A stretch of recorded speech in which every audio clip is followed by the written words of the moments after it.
This out-of-spec motoring video is brought to you by SimpliSafe. There is no safe like SimpliSafe. Hello and welcome to another out-of-spec motoring road trip. It is a scorcher, it is the morning, and it's well over 100 degrees here in a parking garage in Las Vegas. If you haven't followed our previous series, we just road trip raced, a race to Vegas, all of the big three-row, family-friendly electric vehicles on the market. All four of these vehicles are the only large three-row capable EVs, so if you have a family and you want to take them on a road trip and you want to drive electric, these are the only four vehicles you can choose from. Yes, Model Y, yes, Mercedes EQB technically have a third row if you have children with no legs, but these are the only ones that are actually usable. So what we're going to do in this video, we already figured out that the Tesla Model X is the fastest. The Mercedes technically won to get here. That was an impressive win from us on the Mercedes, I have to say. The Model X won in spirit, of course. And EV9 is the cheapest. The Rivian is the most adventure friendly. Each car has like their own little key benefits and downsides. We're actually going to see what happens when a normal person goes on a road trip. I recognize our Race to Vegas videos are not customer representative. No one's going to be running with AC off, drafting trucks on the family trip. That sounds awful, Jordan. You would do that, but yeah, sure. Some of our viewers would do that, but yeah. Yeah, our viewers would do that, but normal people would not. So what we're going to do in this video is I have every car charged up to 100%. We are going to just put in the office in Fort Collins, 810 miles away roughly, and just listen to what the car says to get there. Should be kind of interesting. I'll walk everyone through the testing procedures, a quick tour of the cars, and then we're going to jump in. We're going to do a lot of software talk. Having good software in an electric vehicle is one of the most important things. So let's get into the Route Planner Return Race to Vegas for all the three-row SUVs.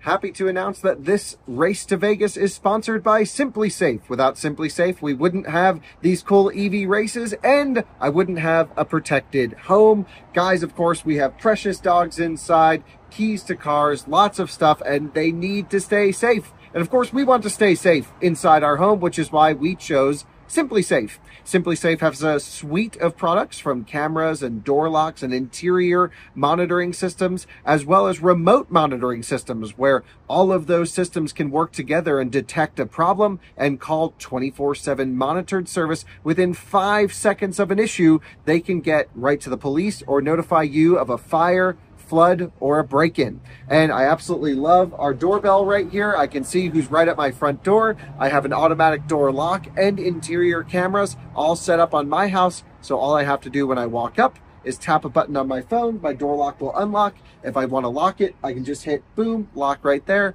My door will lock, and then I can leave my house. It's awesome and simple as that. SimpliSafe, of course, offers a suite of safety equipment, not only just cameras, but also carbon monoxide detection, flood detection, the list goes on and on. I really like this nifty keychain that I keep on my Rivian key. It allows me to pre-select different functions in the house. For example, when I'm away, I can have my interior monitoring on, but when I'm home, it will automatically lock my front door. But since I'm in there, it turns off the motion detection. Pretty cool. Save 20% of your SimpliSafe security system when you sign up for a Fast Protect monitoring plan and get your first month free.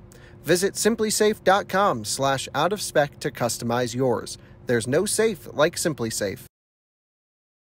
A lot of these vehicles will be the first electric car someone buys. Would you agree? Yeah. And most people don't know how to road trip an electric car. They are worried, they think they have to do all this planning, look for charging stations, and really overthink about what they're gonna do on a road trip. Would you agree with that? Yeah, it's a lot of people's fear that keep them from buying an EV, because they're like, well, what if I road trip it? Yeah, or they see our videos and they're like, look at these guys running without air conditioning, the 2 inches off the bumper. I'm not buying an electric car. A lot of people are just gonna get in a car, hit the destination, and will the car help you get there? Yep. We're going to find out. So let's walk through the competition. We have the Rivian R1S. This is the full road trip range spec version. And this is a dual motor max pack on the 21-inch wheels. This is a Gen 1 Rivian R1S, but it's going to be plus or minus within 1%, 2% of the Gen 2, which is why Rivian let us have this one, because it's not going to be too different from the next generation Rivian. Right. Now, Jordan and Andreas will be driving this particular car. We'll talk to the teams in a moment. But the nice thing with Rivian is there is awesome software updates that can improve and we've seen Rivian improve their software based off of our videos for years. We've really, I'd say, left a fingerprint on Rivian here on Out of Spec, and what we want to do in this video is offer improvements to the route planner or say it's perfect. I don't know how it's going to go yet. I can already tell you as a Rivian owner, I have some issues with it. It tells you arrival in miles instead of state of charge, which drives me crazy. So Jordan and Andreas will be taking this, putting it in the office and following all of its recommendations. How do you think that's going to go? I don't know. I was really optimistic until the drive out here, and now I'm less optimistic, but it's still really good software, so it could be worse. Okay, so the could be worse category comes to the cheapest car here. This is the Kia EV9. It costs half as much as the Mercedes. This one's under $60,000. And it is certainly the most family-friendly electric vehicle of the bunch. We've done a bunch of videos on this vehicle. This one's been loaned to us from Fort Collins Kia. If you're gonna buy any Kia electric vehicle, buy it from the people who support Out of Spec. So in Fort Collins, they'll actually ship it to you anywhere in the country. They never charge a markup. They'll actually probably give you a discount. And they'll ship it to you at no charge if you live in the 48 contiguous states. Sounds like a good deal, Jordan, doesn't it? Yep.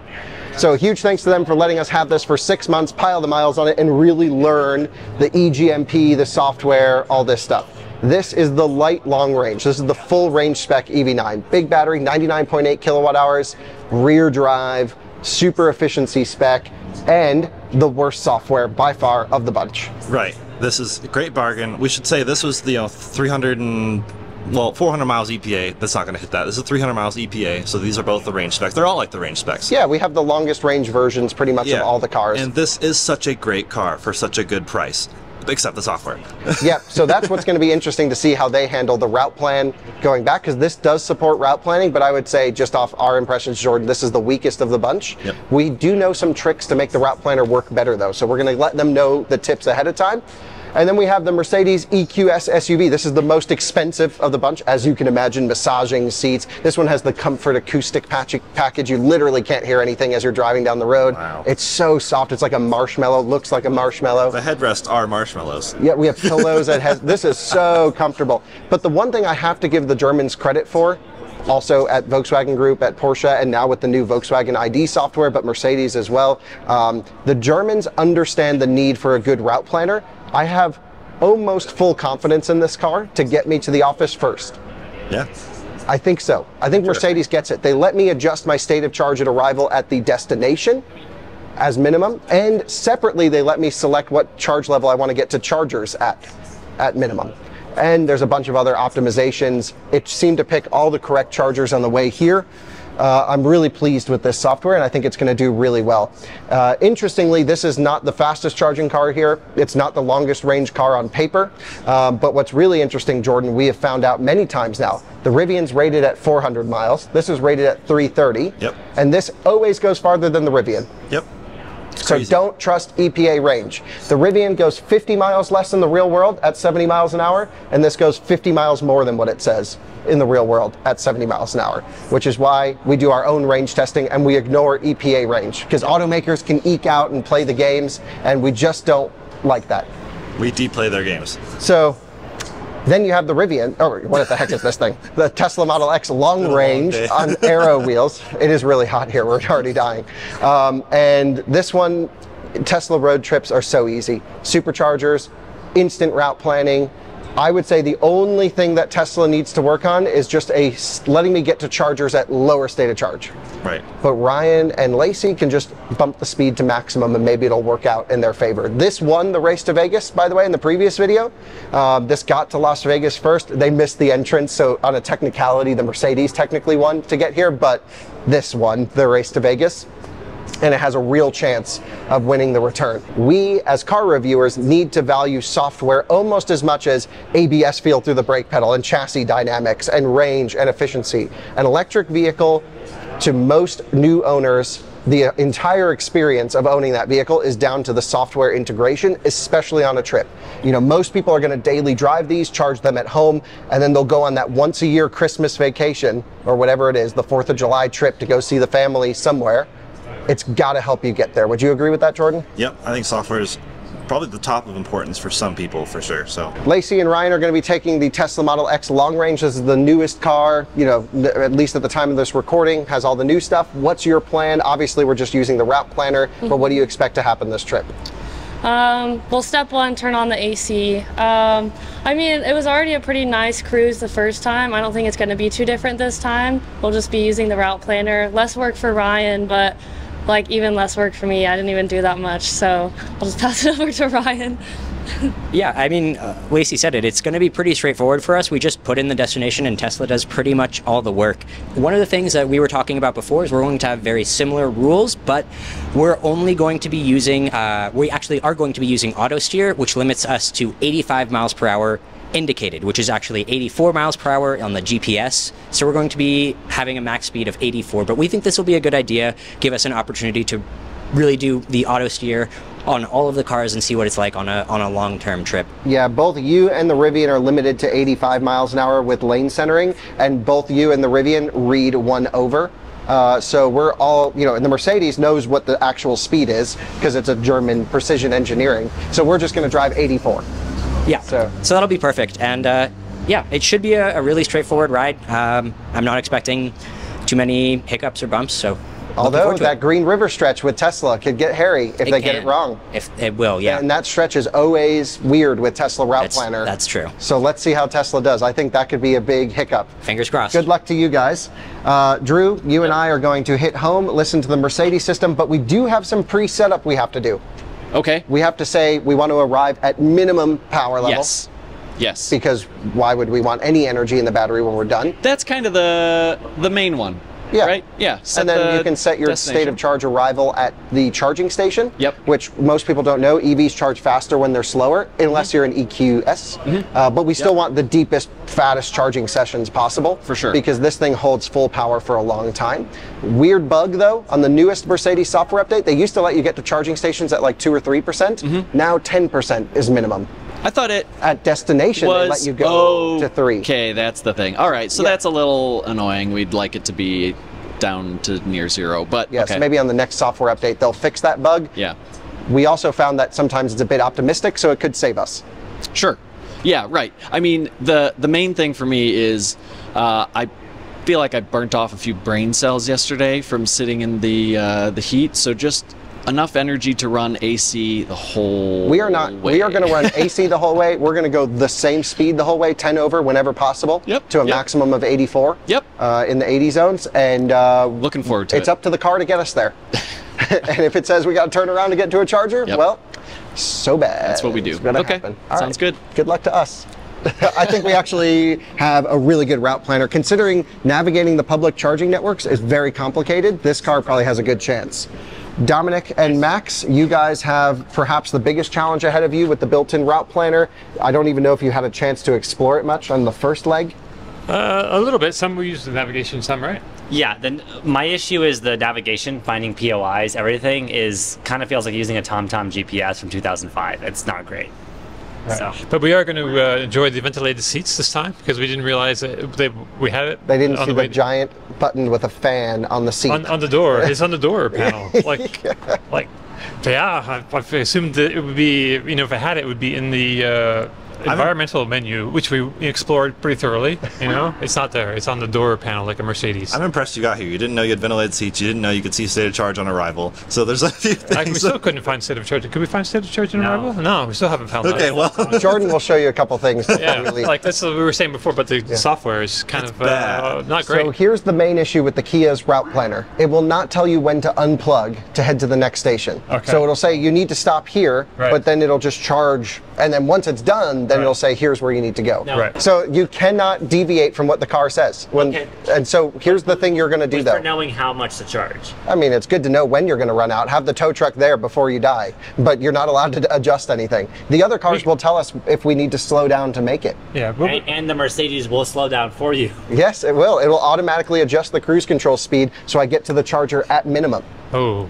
Oh. Yeah, so that's how a good car should be engineered. Here's the thing though, the main point is the Kia will charge, like I mentioned, until you hit your cutoff. You don't want to do 100% charges every time. Right. This vehicle charges fastest to 80% and then dies. So we're going to set your charge limit, which is what I would recommend any EV9 owner to do, to 80%. Yes. So that's the only thing we're going to adjust for the route planner. I know a lot of people will comment, you know, a lot of us complaining about the car. We're not owning the car, we're just hopping in it for a road trip. If you own the car, you'll get to know these things. You know, this is quality of life, undoubtedly, but maybe it becomes easier and easier over time. They can OTA it, they can massage some of it. Yeah. It's never going to be as good as Tesla or Rivian or whatever, or even maybe one day if they watch this video. Right. Kia, watch this video. Please. But overall, you know, I'm optimistic that we'll at least have more energy surplus this time around. We can keep the AC running. Maybe we can listen to some Dove Dom's, you know, music. We can do some fun stuff. So yeah, subscribe to Firefly Rebellion on YouTube. That's your band. What do we do? Just follow the truck. Drive, follow the truck. Talk about a better route planner. Good. People are going to be like, why didn't you use the better route planner integration? Because this has really cool, just launching this week, full integration with a better route planner. There's not good info online so far. I did some Googling and it's... That's up to us to create the info. We're the creators. Are we? Yes. Yeah. So my thing was, if you use a better route planner, we can all use a better route planner. So we're not using it for this trip, partially because it's really confusing at the moment. And we will, I think, figure that out. But at the moment, we're just doing no better route planner across the board. I did try playing with just a better route planner, not integrated with the vehicle, but just by myself yesterday. And it was like really not sure what to do with MaxPack. And it even said beta on better route planner. So I don't know if they have this sorted with this battery. But yeah, the thing is, a better route planner is an awesome online tool to give you the confidence to leave on the trip, but mid-trip, it's a little bit difficult. They do have a function to link this with it. I think a normal owner is just gonna put the navigation in, which is what the rest of us are doing, and have the car help you. If it's truly better tech, Rivian will implement it into the software. Yep. And this is not the last time we're ever gonna drive a Rivian. As the Rivian improves over time with software, which they've proven they're committed to doing, we will run updated route planner races and show their improvements. For now, we're just going with what's on the in-car. Yeah, and it seems to be good software. I am a little nervous because yesterday I had a couple things where we were doing all the route planning, but we A/B'd some stuff with the car and it was not always making any sense. So wish you the best of luck. A little nervous, but we'll see. Everyone's going to be slightly confused at times today as to like, why is my car doing this? Except maybe the Tesla people. And I think this will highlight just the importance of, as we said in the beginning, good software. Yep. Most important thing in a new car for a new EV. Andreas, you're a veteran EV road tripper. You know what you're doing. Yep. It's going to be painful for all of us to just listen to the car. Oh my God, it's the anti-out-of-spec way, basically. Yeah, absolutely.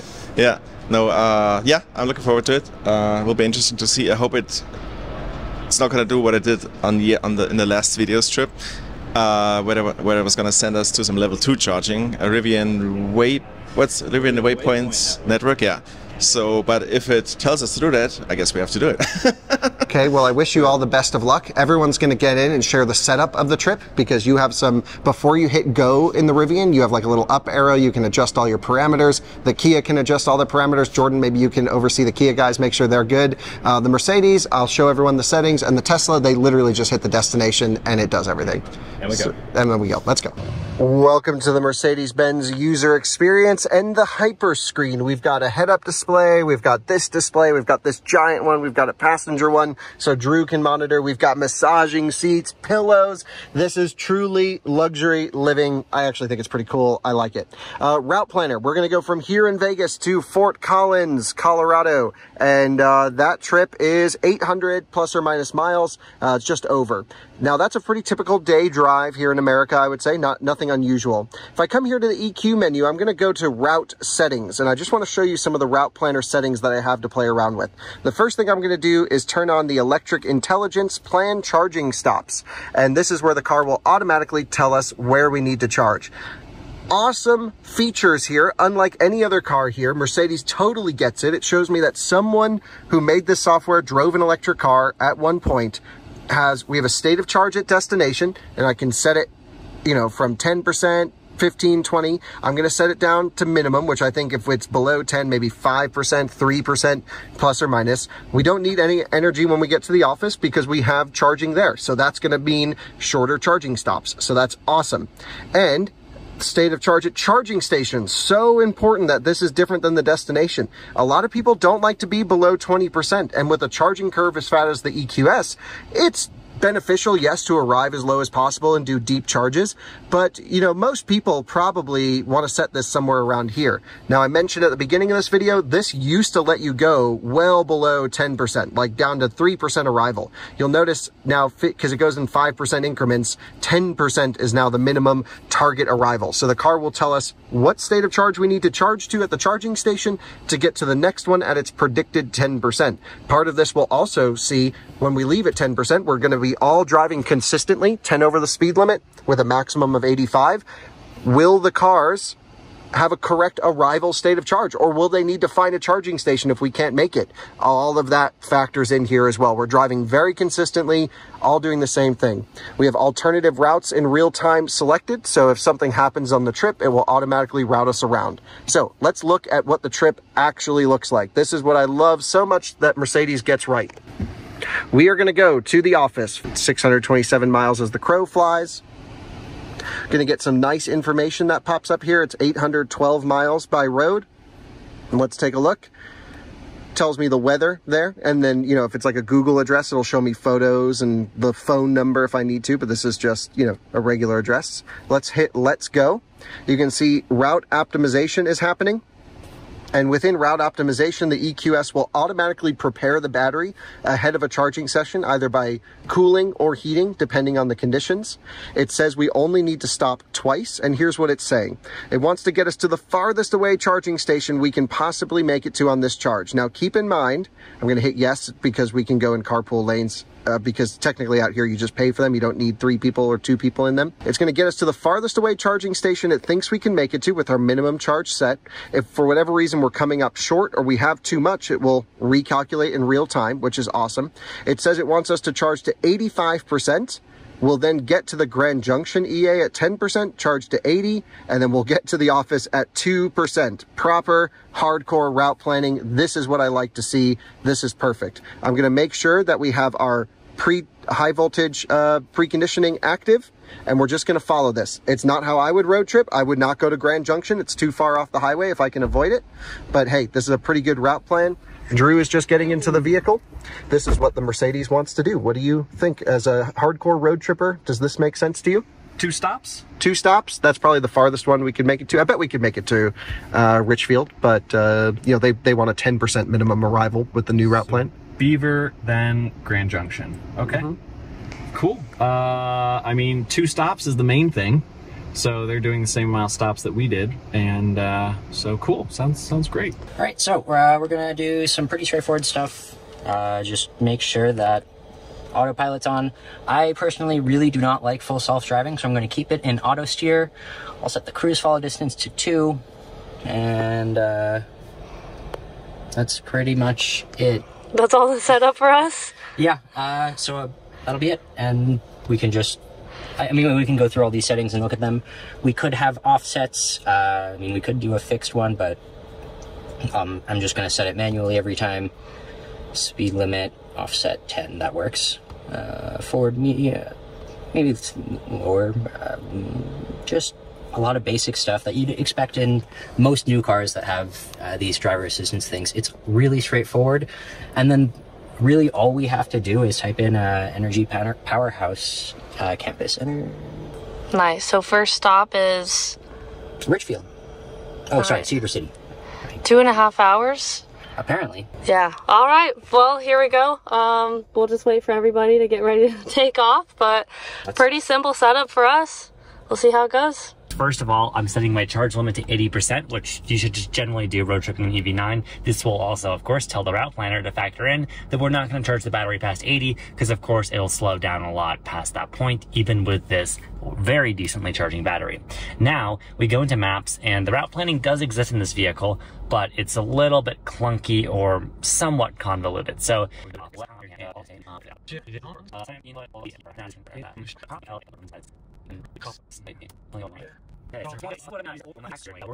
okay, 430 North College Avenue, and then I'm going to put in Fort Collins so it gets the right one, because I'm sure there's several North College Avenues. Okay, I think that's it. And of course, we will need many charging stops to reach that destination. So let's put that in. Set as destination. And now you'll see we'll get a prompt. I think that we're going to need EV charging. It'll take quite a bit of time to calculate everything. Cool topographical map. Would you like to stop an EV charging station? Yes. Figure it out for us. That's what it's doing today. So we're going to let the car decide how we charge. And it's got 2 different route options, fastest and most economical. Which is nice. Charging is required to reach it. So this is where it's clunky, right? It's figure out the charges for us, but it's saying to get to our first charging stop, we may not make it and we need to include a charging stop. We're at 100%. We can make it to the first charging stop, no problem. Well, I hope so, because we came from a charging stop to here. But the system is routing us. So why is it warning us when it just route plan for us? Right. Not good. This is no. So what? And also, this is a bad UI. Okay, search station. Like, I guess that's dismissing it.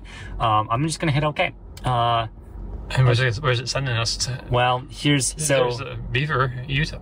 So it's saying that we're gonna Beaver, Salina, Cedar City, Mesquite. In reverse order. Here's the other thing. I'm not sure if again. I don't know if this is a Korean or just a cultural thing or what it has to do with, but in directions, the car does bottom up. Right. Maybe you can configure that somewhere, but that's not, I'm not used to that, right? Right. That's a little bit of a strange, that's not how I'm used to thinking. Right.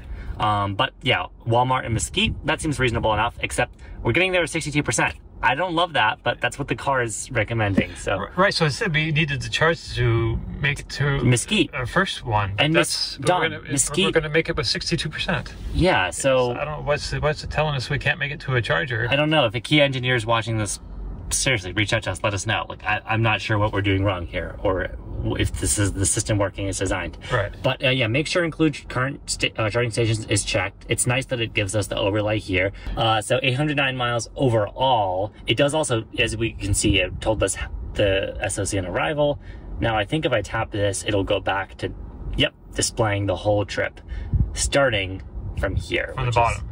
Right. Weird. And we can recalculate at any time. If you notice with the charges it added, I'm not sure if there's a memory or if there's a limit. It only routed us to Salina. Right. So past Salina, I guess we'll recalculate and it'll add more, I'm hoping. Right. But yeah, I guess it can only, like, maybe it's a memory limitation or something. It can only store so many stops. Right. See, again, with this message. Yeah, when we literally just oh, it is, yeah. So we're gonna stop in, I mean, these are reasonable stops. I mean, maybe too many, less aggressive, but like that makes sense. But it's only getting us to Salina, and then it's like unknown past that point for Fort Collins. You're on your own. Right, right. All right, Andreas, welcome to Jordan, the R1S. Then the software, which looks great, beautiful, well done software. Yep. For the most part. But we are now going to clean my camera lens. There we go. And take a look. So, type search. This should be quite easy, honestly. Rivian is clearly benchmarking Tesla a bit. We'll turn down some fan speed just so we're not deafening everyone. And we'll search the office and let's see what it tells us to do. Now, in this arrow here is where we can type or adjust some things, I think. It's kind of confusing though. There we go. And that should put us at the office with 3 miles of range remaining. Again, Rivian, if you're watching, that is just not the parameter to use when telling people how to get somewhere. But yeah, that's that easy. We just follow this guidance. Now, one thing I did, Andreas, that we have liberty to do is here, if we end here, their software does still need a bit of reworking, I think, because it's hard to go into the section where you find where you're okay arriving with state of charge wise. So you have to actually tap a charger, I think. Maybe? No, site details. If you don't navigate, you navigate to a charger. Find a charger? Yeah. Details, oh, here we go. This. Rivian, make this easier to get to.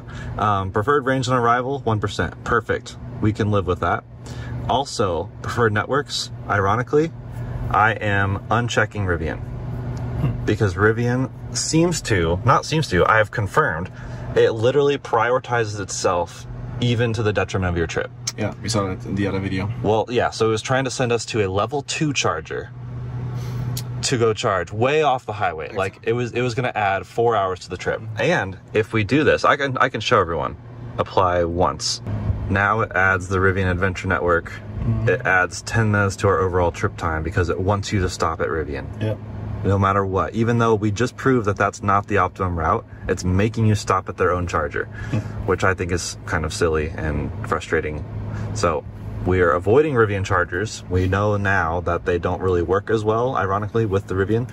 I mean, it's great. Plug and charge is great, but it was a shared network. And also, maybe because every other Rivian is forced to navigate there. Yeah, exactly. So it was full when we got there, whereas all the other chargers seem to have space. So avoiding Rivian saves us a little bit of time, and we should have a first long initial stretch to get to, where is this? Beaver. Beaver it is. I'm sure I will need coffee. I do have coffee and matcha ready because Kyle didn't know how to pronounce mocha. So he called it matcha, I think. But he did show the Starbucks barista the text, which said mocha. So I kind of blame them, actually. So yeah, 3 stops, each one about 30 minutes. The average of the stop across all 3 is 30 minutes. So this should be good, honestly. Awesome. All right, the other guys are getting their route planners all set. We should be good to go. I think we're gonna wait for the Kia guys. They have a lot of explaining and guessing to do. We have the longest range car here in real world, maybe not on paper, and we have great route planning, and I think it's gonna be a battle between us and the Tesla. Yep, 100%. Yeah, yep. Rematch, absolutely. If Mercedes can get the win over Tesla in the route planning, yeah, we're in. That would be great. All right, looking past these gorgeous graphics, I love the look of Rivian software probably more than anything. Swiping over here, resetting our trip, which was 2 miles per kilowatt hour to get here.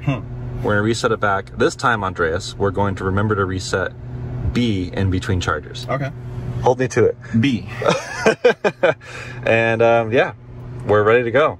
So basically, when you tap on the next charger, it will then show you what you'll arrive with, which again, Rivian, this should be a percentage, this should be a percentage, because this EPA rated mileage, as we've already proven, is incorrect. So that should be good enough.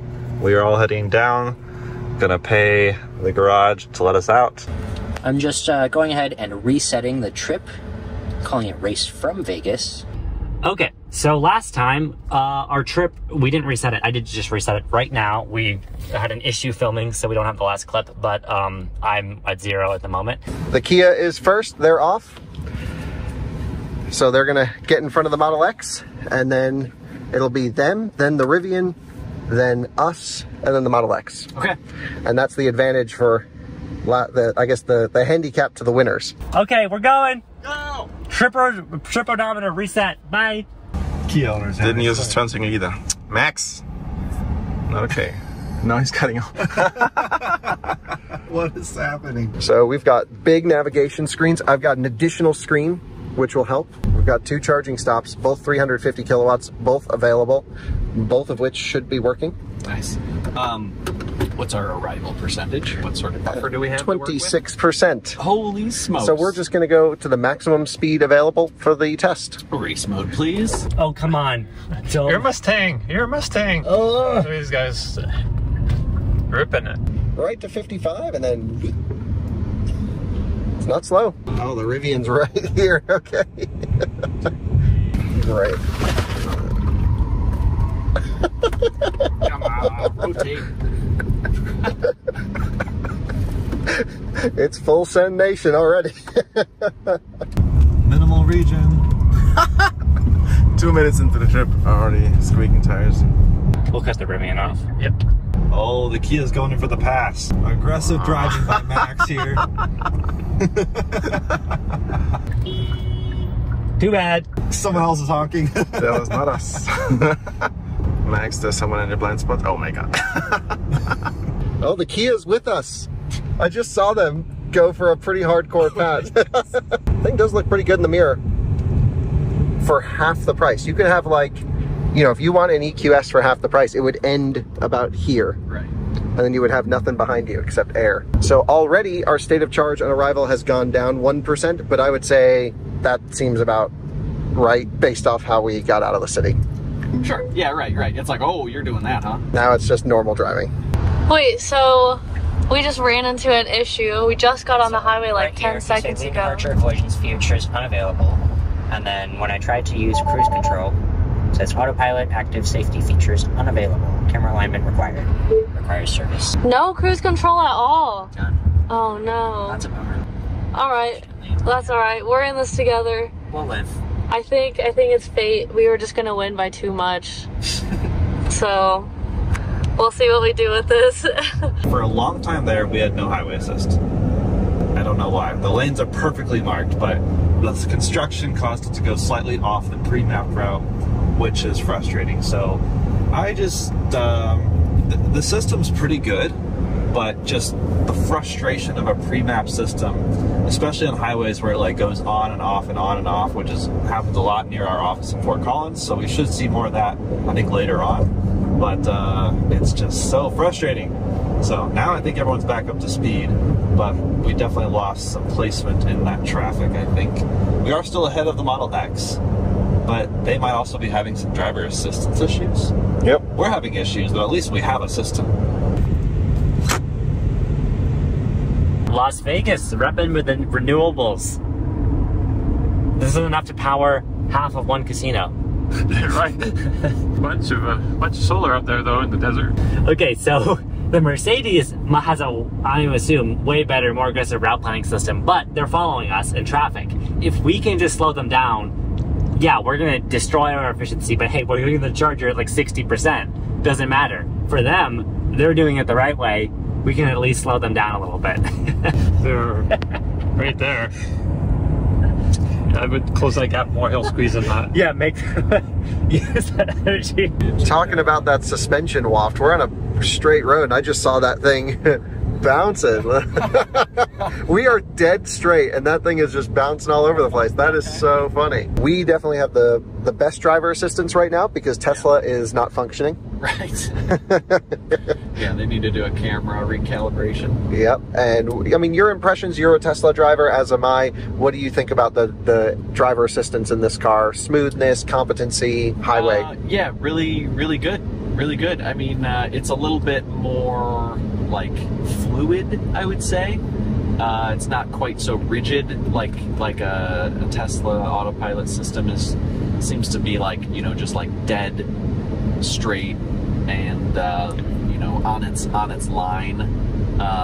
It doesn't give you much freedom to, you know, play within a lane and stuff like that. This does give you a little bit of that. I don't like how it really hugs the right side sometimes. When there's like a car there or a truck there or something. But it is also, I'm noticing, looking at potential stuff on the road and like trucks coming over into your lane and stuff like that. It'll scooch for them. Avoiding. So it's like if you trust it, it's making good decisions. So it's I like it. Definitely smooth. Like we have not had a single phantom brake. We've not had a single unpleasant input from the system. Nope. Yeah. It's just when I forget that it's on and doing its thing and I do a lane change, like maybe without a turn signal, and it's fighting me. But that's it. That's my fault though. I'm monitoring our suspension travel and our power output from the energy flow. I can see what motors are working. We have dual permanent magnet motors, but a disconnect on the front, so we have almost no range loss over the rear wheel drive EQS. And very smooth clutch disconnect, great thermal management, great air conditioning. Germans know how to build a car, man. And we are cold in here with no tint at 109-degree exterior temperature, just set on 68 on auto. Mercedes. We've gained on them. Traffic is wild. Yeah. We navigated some traffic pretty darn well. Some weaving was done. And fortunately, we are able to do 85 as indicated because that's 84 GPS, which we did just re-verify again. So we caught them because they're behind someone. So it's kind of luck of the draw, I guess, but we're trying to keep it together at this point. We'll see if we get any crazy maneuvers to jump in front of them. That'd be kind of interesting. That'll be fun. Keep it close. Oh, and the Kia's one of them too, right? The Kia's right there. All right, so we're at 73% and we've got 10.5 miles to our exit for the Charger because we're listening to what the car says. Get off of Falcon Ridge Parkway and we're going to stop in Mesquite, the town that is home to yours and mine favorite seasoning. So the car just pinged at us and I guess it turned on battery conditioning. Zoom in there. And we're getting off in 6 miles. And we're getting off in 6 miles. This is, I guess, what normal people have to experience. It beats us having to, you know, turn off AC and everything, but I feel like there's got to be a middle ground here somewhere. Right. This just in. Battery is fast charging, preparing. Preconditioning, whatever you call it. But that just happened. So we're over 2 hours from the charger. I'm glad to see it though, because 108 degrees, it is starting to get a little toasty. It would like to be, again, at the very middle of that bar, so about 90 degrees Fahrenheit. So we'll see how low it gets. Maybe it'll just keep it at that level. I'm not really sure, but this first charging stop could be a huge trendsetter for the rest of the day for us, because thermals in this thing, as we've discussed, are not totally ideal, but could be worse. Could be in the Kia EV9, which is right up there. They are actually exiting soon, apparently, which is interesting. That is a bummer. The Kia is exiting already, Drew? What the heck is going on? They just flashed their turn signal. We just started. We're still at 74% state of charge. It's 110. It was just 112 out. Very toasty here in Mesquite. But this is like the neighboring city to Las Vegas, and it's already having them stop? I mean, and they said they're, you know, before we got going, that it was gonna tell them to stop here at 62%. Yeah, like sounds about right. Yeah, but, I mean, percentage-wise. But why would you do that? Oh, see you guys next week. Okay. Is disappointing right off the bat. Very odd. The goal in an EV road trip is when you leave at 100%, use all of the possible available energy that you have in your battery. Do that once. Yep. In your trip. Go to the farthest away station, high power station you can make it to, which this kind of has the right idea. I bet it could stretch Richfield, but whatever. And then you figure out the rest of your trip from there and hop around. But don't start by charger hopping. Use the big energy. Kia, wow, that right there tells me that car needs some serious software work. Unlike the Kia, we are making it into the next state before needing to charge, and we'll actually go another state after this one before needing to charge. We're in Arizona for like 5 minutes. Yeah, well, okay, I wanted to really play up the software. Too much rationality here. We're going to continue onwards. We're now down to 23% state of charge on arrival from 26, I think it originally said. And that is consistent with what we saw yesterday, actually. So a little bit optimism, and then we burn the juice, but it doesn't seem to be accounting for our over the speed limit driving, right? Which is weird. Don't know, but it's plenty fine. The only thing is on the last stop, if it's going to have us unplug for a 2% arrival, then we're probably going to have to add one more stop close to the office. Sure, or just charge more, or is that against the rules? That's against the rules. Oh, okay. Got to do with what the car says. We can plug in. Time to plug in. I had a first charger. Number 4. This is at a Walmart in Mesquite, and it is it's over 100 degrees, and we're in a parking lot with this black pavement. And I guess it's a dry heat, but damn. All right, we're going. 56 cents a kilowatt hour.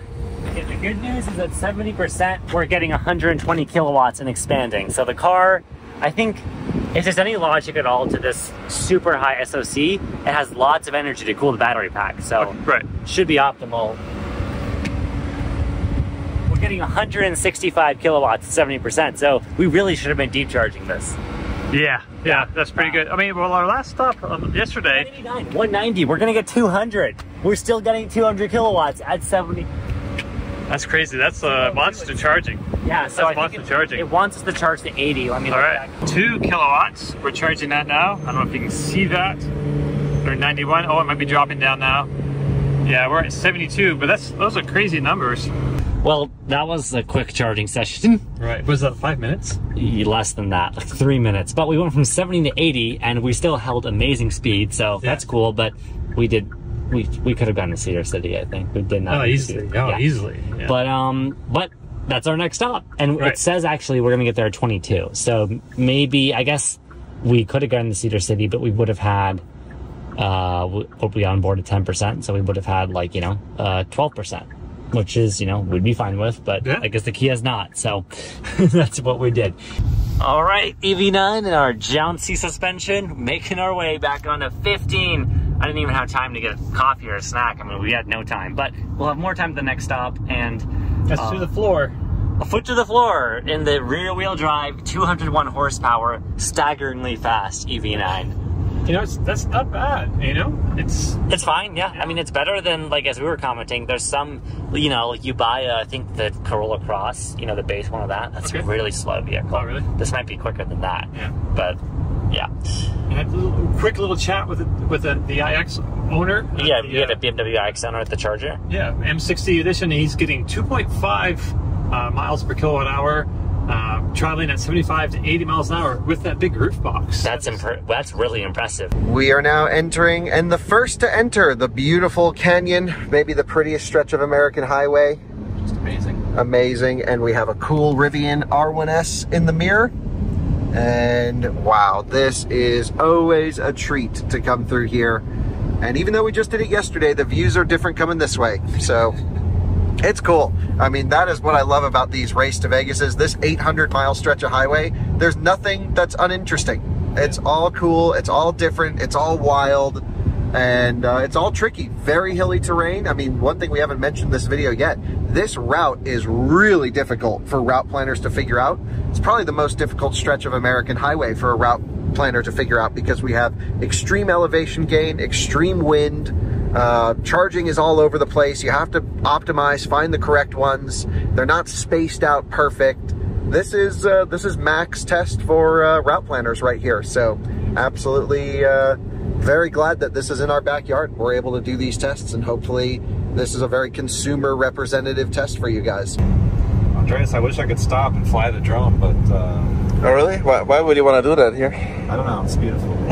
But Rivian didn't put that stop. You'd think Rivian would put a drone stop in. Yeah. They're so adventurous. Exactly. By the way, on these slow speed roads, I have suspension in medium or normal. What do they call it? Standard. Much more comfortable. Yep. Putting it in low is the most efficient. We probably should have mentioned this at the very beginning of the video. Having it all-purpose and then suspension in low. It won't go lowest because it's not sport mode, performance mode, but that's the most efficient way to drive this car. But low suspension means rough ride. That, you know, basically on the bump stops. So having it in standard is very nice. This is just a nice cruiser of a vehicle. Like, my favorite interior, my favorite looking software. Even if I don't love some of the functionality, it really is mostly fantastic. And the driver's display is great. You know, Model 3 is fine, but I just love having a little bit of a display in front of the driver. It is nice, yeah, for sure. The VinFast is interesting. They did the Model 3 screen, but with like a heads-up display. Yep. Kind of cool. But yeah, just a great cruiser. We may drop it back into low suspension when we get back to the longer, higher speed straights on the highway. But for now, just really embracing the comfort of standard. Alright, so we just passed the Mercedes and the Rivian. Not quite sure how that happened. I think both of them just missed a speed limit sign that increased it from 65 to 75, and then they just didn't cut me off. They just didn't cut you off. Yeah, we were like approaching them, and I was so certain that they were gonna do the same, but I guess not. That doesn't make any sense. But yeah, we're currently just driving completely manually. Yeah, I'm doing my best. We're just kind of stuck like this and hoping that it can recalibrate itself by the time we get to our next stop. But until then, you're just driving an EV with a sensitive pedal compared to a gas. I feel like it's a lot easier to maintain your speed in an ICE vehicle compared to an EV, right? Definitely have to keep it on the pedal and like within like a millimeter this entire time. It's pretty tough. Yeah, hopefully it'll get better when we get to the next stop, or we have the whole road trip of just manual driving. So fingers crossed that's not the case, but we'll see how it goes. Into St. George, Utah at the moment. We are all together as a pack, the X, the EQS, and the R1S. The Kia stopped to charge, but they are already back on the road. They should only be a few minutes behind us, so things are getting interesting, that's for sure. Okay. We're cutting through traffic. Oh, you got this. No, we don't. Oh, they're gonna get stuck. Alright, Team Mercedes. Going for a pass on the right. Following Ryan and Lacey. Did they get out? Oh, I think they got trapped. Where are they? Oh my gosh. I don't see them. Where are they? And we are doing 81 indicated. Yeah. Okay, it's been 70, 81. Oh, they're moving over. Oh my gosh. Because this lane ends. Yeah. This lane ends. He's braking. They're braking. Thank you. Why are they braking? They are part of the Ohio plate, by the way. Oh my gosh. Looking good, the X from the side. Holy. Andreas, we are in the lead. And right as the speed limit changes, we are going to slow our speed. Yeah. There's a 50, 65. To 60, 76 indicated. 76, yeah. Every single bit counts right now. Awesome. Woo. In the lead. First place, baby. Woohoo. And Highway says can't do this. Okay, stay in your lane there, buddy. We are cutting up through traffic. We got in front of the Model X, so that worked out pretty nicely. We've got how long until the next stop? 23 minutes? Yeah. Hopefully 23 minutes until we can start using the auto steer again. Fingers crossed. We'll see. Something happened to our route. What happened? Yeah, it just recalculated. And now instead of going to Cedar City, we would arrive there with like 28%, it said. We're now going to Beaver with a 5% arrival, which is good. That's great. I think that's how I would do it too. So it seems like a good plan. And it jumps back up to an hour of driving manually, so... I'll live. Situation update here, as we are about an hour away from our first stop in Beaver. We've entered Mountain Time, and we got a little bit of a later start this morning, but that's okay. We are all going to Beaver, all three of us. We have the R1S and the Model X behind us. The Model X we don't have to worry about. The Rivian might go to the Supercharger. Okay, maybe. Maybe. But if they go to the EA station for whatever reason, if it routes them there, then we need to get to the 350 kilowatt station before them. We also have some other considerations that I should just mention on Rivian, which is kind of cool. Rivian takes route planning and charging success rates so seriously that they rate the chargers based off of the vehicle's performance that have been there.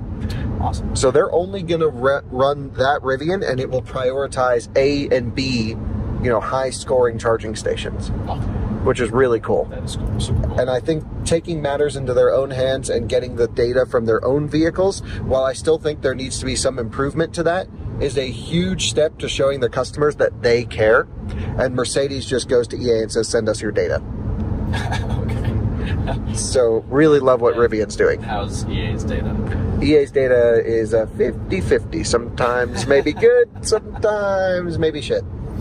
So I think Rivian's approach at least is heading in the right direction. That's great. Love that situation. So Beaver is the first stop for pretty much all of us, which makes sense because we have a lot of elevation climb. The Model X is going to get there low. We have the longest range of any car here, so we'll probably arrive with the highest state of charge, but we have a pretty meaty charging curve in theory, so we should take advantage of that. Come on. Come on. Come on, Honda. Oh my God. I believe in you. Speed up. I believe in you. Speed up, buddy. Yes. Oh my God. Yes, sir. Woo. Oh my gosh. That is excellent. In the lead. In the lead again. It is pouring out here. Holy smokes. And, well, at least we'll get clean windshields. Yeah, that's true. Oh, is it hailing? Speed needs to go a little bit quicker. Is that full rip? That's full rip. Oh, that's not fast enough, Mercedes. Come on. All right. Crazy rain here all of a sudden. That's true.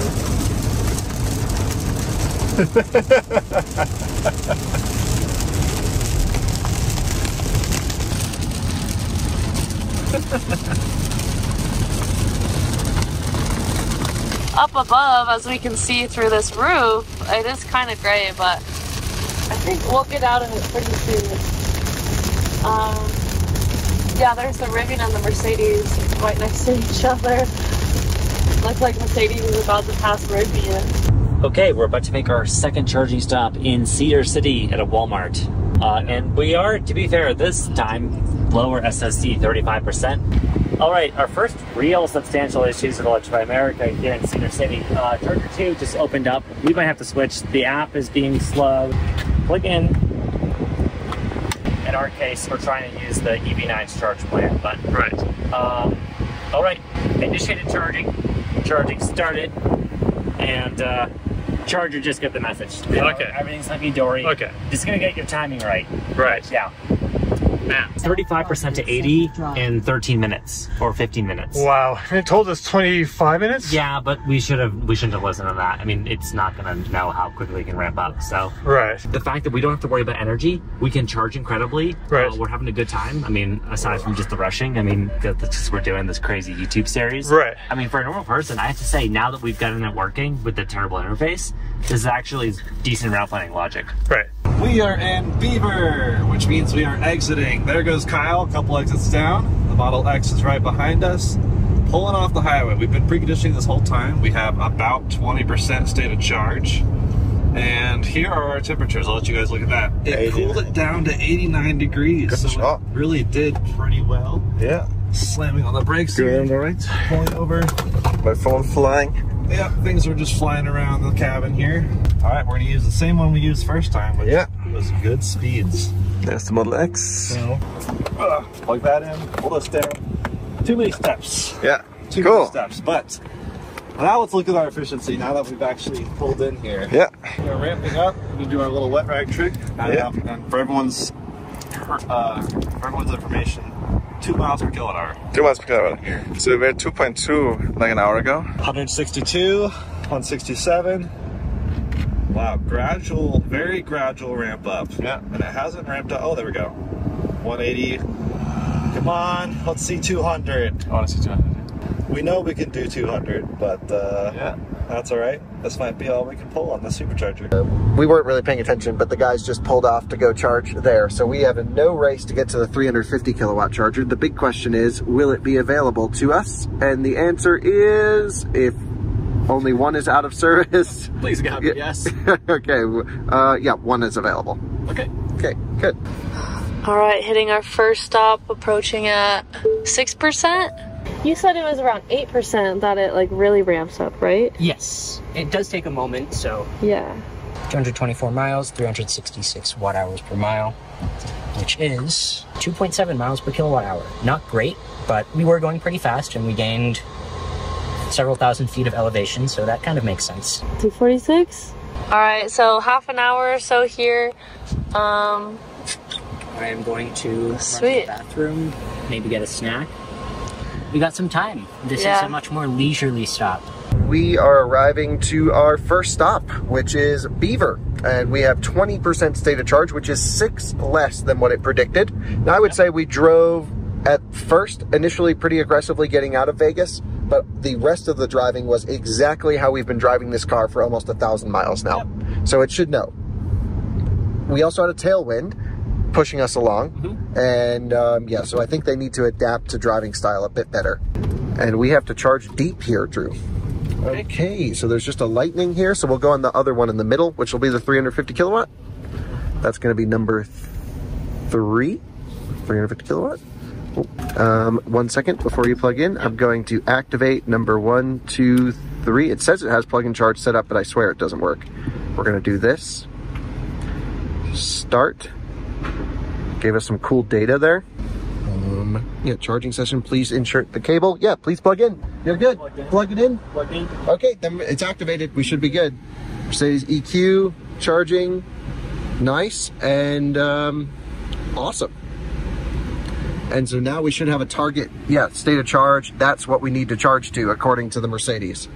Okay, there we go. That's great. Yep, so it says charge to that. Very nice. Which I think, if I X out of this, will tell us once it starts charging. And we are charging. Boom. Great. We need to charge to 79% there. Oh, this says continue with 84%. There we go. So charge to 84. Beautiful. And we're on a 350 kilowatt charger. We know the Mercedes takes forever to ramp up on charging. So let's see what we get peak speeds and how long it holds it for. This should be fully optimized charging stop. Preconditioning was on. Holy smokes, fastest we've seen on the EQS so far, because we had charger issues on the way out to Vegas. 187. We did see 190 something on that first one. Right, until it glitched out. Right. Yeah, good point. But 195, AC compressor spinning up. Let's go. Yeah, baby. That's basically 500 amps right there. That's all it can take. Mercedes route planner, I would say that was pretty perfect. We're going to get to the next charging stop at 10% if we charge here to 84. Amazing. So that's probably, again, a little bit conservative, but that actually ends up being perfect because it'll really be like 4%. Right, so this is optimistic. Yeah. And even though it says 10% arrival, it might be like a 1% arrival. Sure. Because we're going to go through the hilly section. Yep. So that's to Grand Junction. But this is great. Well, we're going to leave exactly at 84%. So the car's telling us to charge here for how long? 21 more minutes. 21 minutes, okay. So at 2:41 we can leave. Okay. The car doesn't really give a countdown or say like, time to go. Yeah. It's just like, tells you how long to stop for, but then doesn't actually tell you when to leave. So you have to like keep an eye on that. Okay. But this will keep updating, and then we just hit continue to go to Green River. Sounds good. So 20 minutes to get some food. Yeah. Team food over here. Let's quickly. Hey, Ryan and Lacey, you see that Model Y over there is plugging into the chargers with the bigger cables, which probably means more power. I think you should probably use those over there. Definitely. You guys should too. We just tapered off of max speeds and we got this little symbol, which that one means tapering because of charging station limit. So we're not going to do the wet rag trick here only because I think a Mercedes customer would not typically do that. And it's not something I've ever really needed to do with the Huber-Sooner cables. Yeah. I think Rivian customers will. They're more enthusiasty. I think those guys probably will. But Mercedes customers are just going to plug in. Complain about the Days Inn and Denny's combination. Why is there no Ritz-Carlton here? But I mean, hey, it's still ripping all right. 174, not the end of the world. There we go, just as I suspected. Limited by charging station, which we don't really know what that means. Let's see if we can tell whether the connector is warm. It does not feel warm beneath the rag. Usually it would if that was the case. The adapter is what feels warm, but that doesn't seem to have any sensors in it. And then again, our battery, in case you haven't seen Rivian trips before, doesn't show its temperature while charging, which is so silly. Rivian, you should just add that in because that's useful information to the viewers. Go in here, go into service mode, tap this 5 times, slide this up, hit ride, tap this screen with a quote 5 times. There we go, 33748. There, now we're in service mode. Let's see. Wow, I apologize profusely for the fingerprints. We're just in a rough viewing angle here. There we go. Let's look at dashboards, high voltage, find out what our temperatures are. 40 degrees battery maximum cell temperature. Now, that is not necessarily indicating the entire battery pack. Rivian's cooling strategy with the battery is a bit varied, not always perfect. Something is clearly not cool enough because we are already thermal throttled a bit. It's by something, could be the station, I don't really know. It's requesting 364 amps, not 500. So that's, not sure what the issue is, but that's where we're at. So turn off service mode and head back inside. We do have, let's see, we have to charge to 67%. So we don't have to necessarily keep an eye on this time. Plus the time could be inaccurate because of these thermal throttle charging speeds. So 67% is what it says we need to get to Green River. So we're just going to follow that. I love this little graph now that we have Route Planner working perfectly. It says get right to 84% and then we can unplug for the race. Love that. And it's saying we're going to win with that checkered flag. This marking right here indicates that we are limited by the charging station derating. But 165 kilowatts is still not bad. And it's what we were getting all day yesterday with the EQS. So I think we're just going to stick with it. It's not low enough for a normal person to switch. The route planner doesn't say to switch.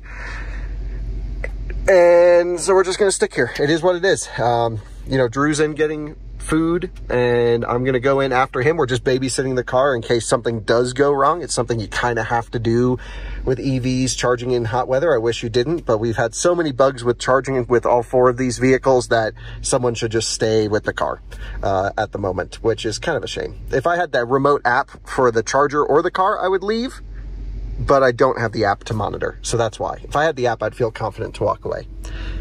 Cool. Well, 166 kilowatts. I know the car can do more. The car's saying it can do more. It's not saying the battery's even warm. German thermal management here is awesome. So we're just going to let it sit, crank away, and should be great. I'm really, really thrilled with this experience so far. So update here, we, had that great charging session, rushed to the Walmart, and we're on our way. Honestly, it's enjoyable enough. Just we're stopping more frequently than we otherwise would. Probably not saving really much time, but we're getting there comfortably. We're charging decently. So we're going to Beaver. On the way, I figured I'd mention, right? We've got this here. Now that we're route planning, this is how we can see where we're going to stop, and the percentage will be out at each stop. Again, it's bottom up, which is just very odd. But yeah, we're stopping a days in Beaver. And then we can recalculate at any point. The car will automatically do this at some interval, but if we ever want to, we can do it ourselves, and it'll bring into effect the state of charge, the current, conditions, all that. So that's that, but I'm looking forward to charging in Beaver. That's where everyone is right now, or I think they're still there. So we'll be there not long after they leave. We should be getting pretty close to going, maybe another 10 minutes or so, and man, that's awesome. That's honestly just about as much time as it took me to get waters and figure out what snacks I want, and of course monitor the first half of the charge. Okay, we're doing 164 kilowatts. You've got the AC going in the car right now. We're at what percent?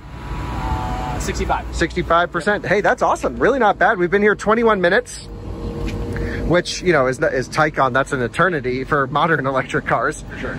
And I honestly think EQS should have been high voltage. One of the benefits the Kia has that we don't is they pull less current, right? Because their battery's higher, so less chance of overheating cables and connections, and that is one of the true benefits of high voltage. Not the efficiency when driving, because this is very efficient.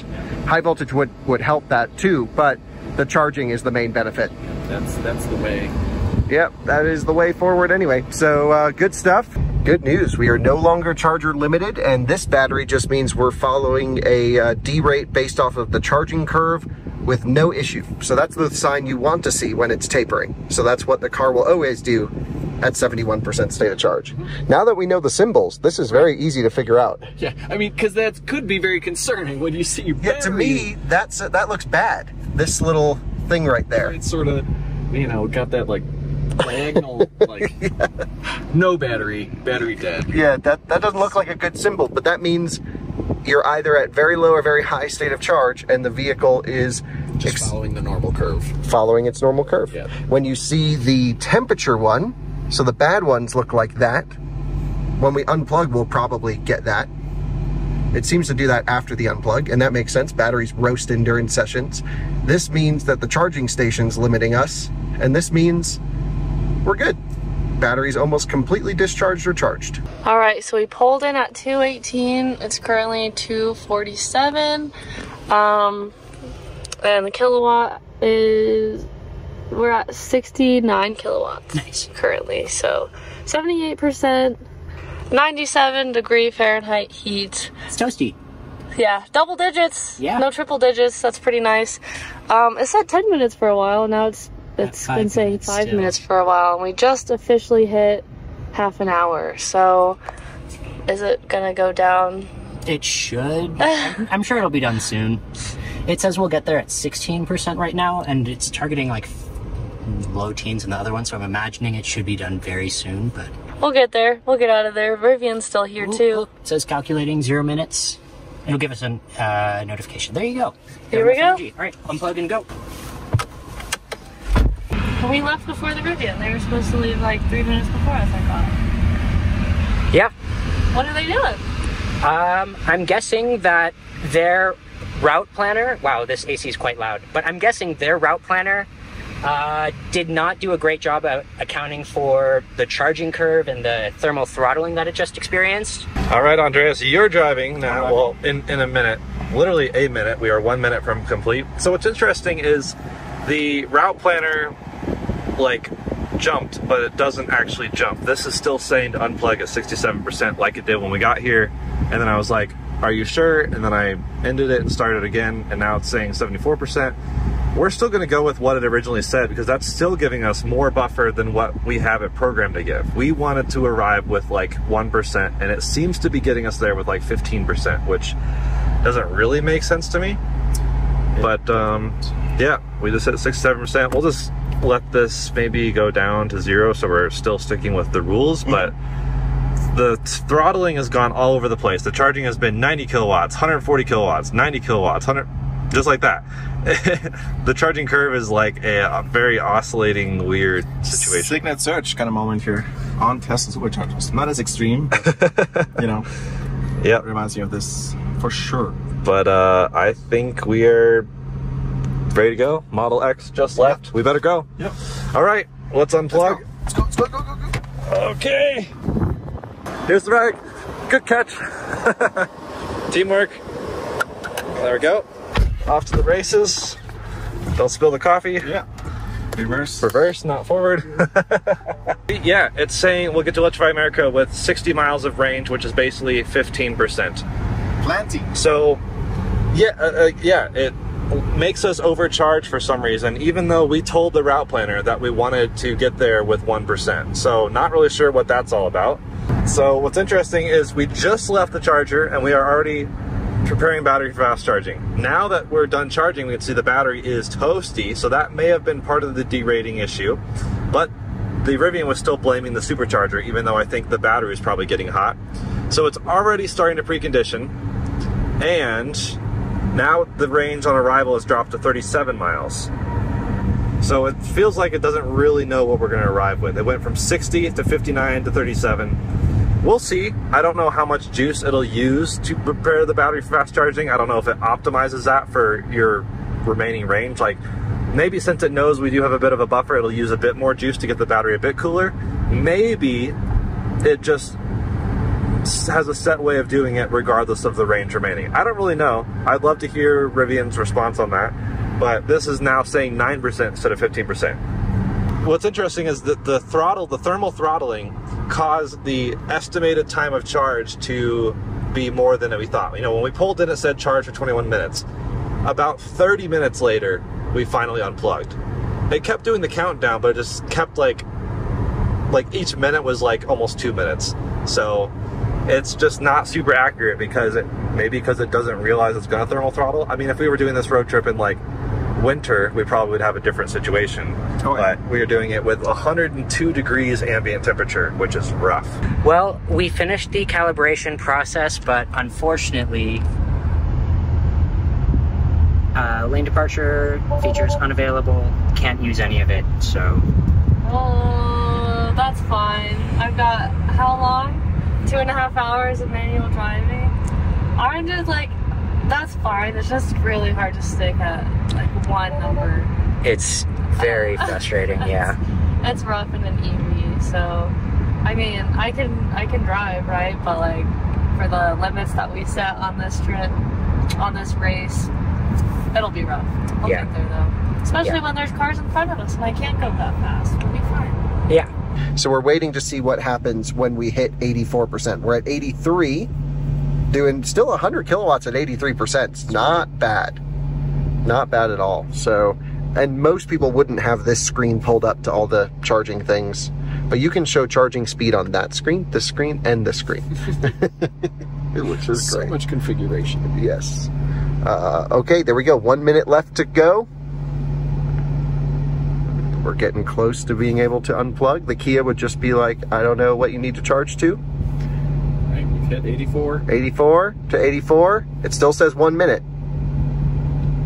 84.9. Yeah, it might want the high side of 84. I'm gonna get in position. Oh, it says achieved. Have a good trip. Great. Okay.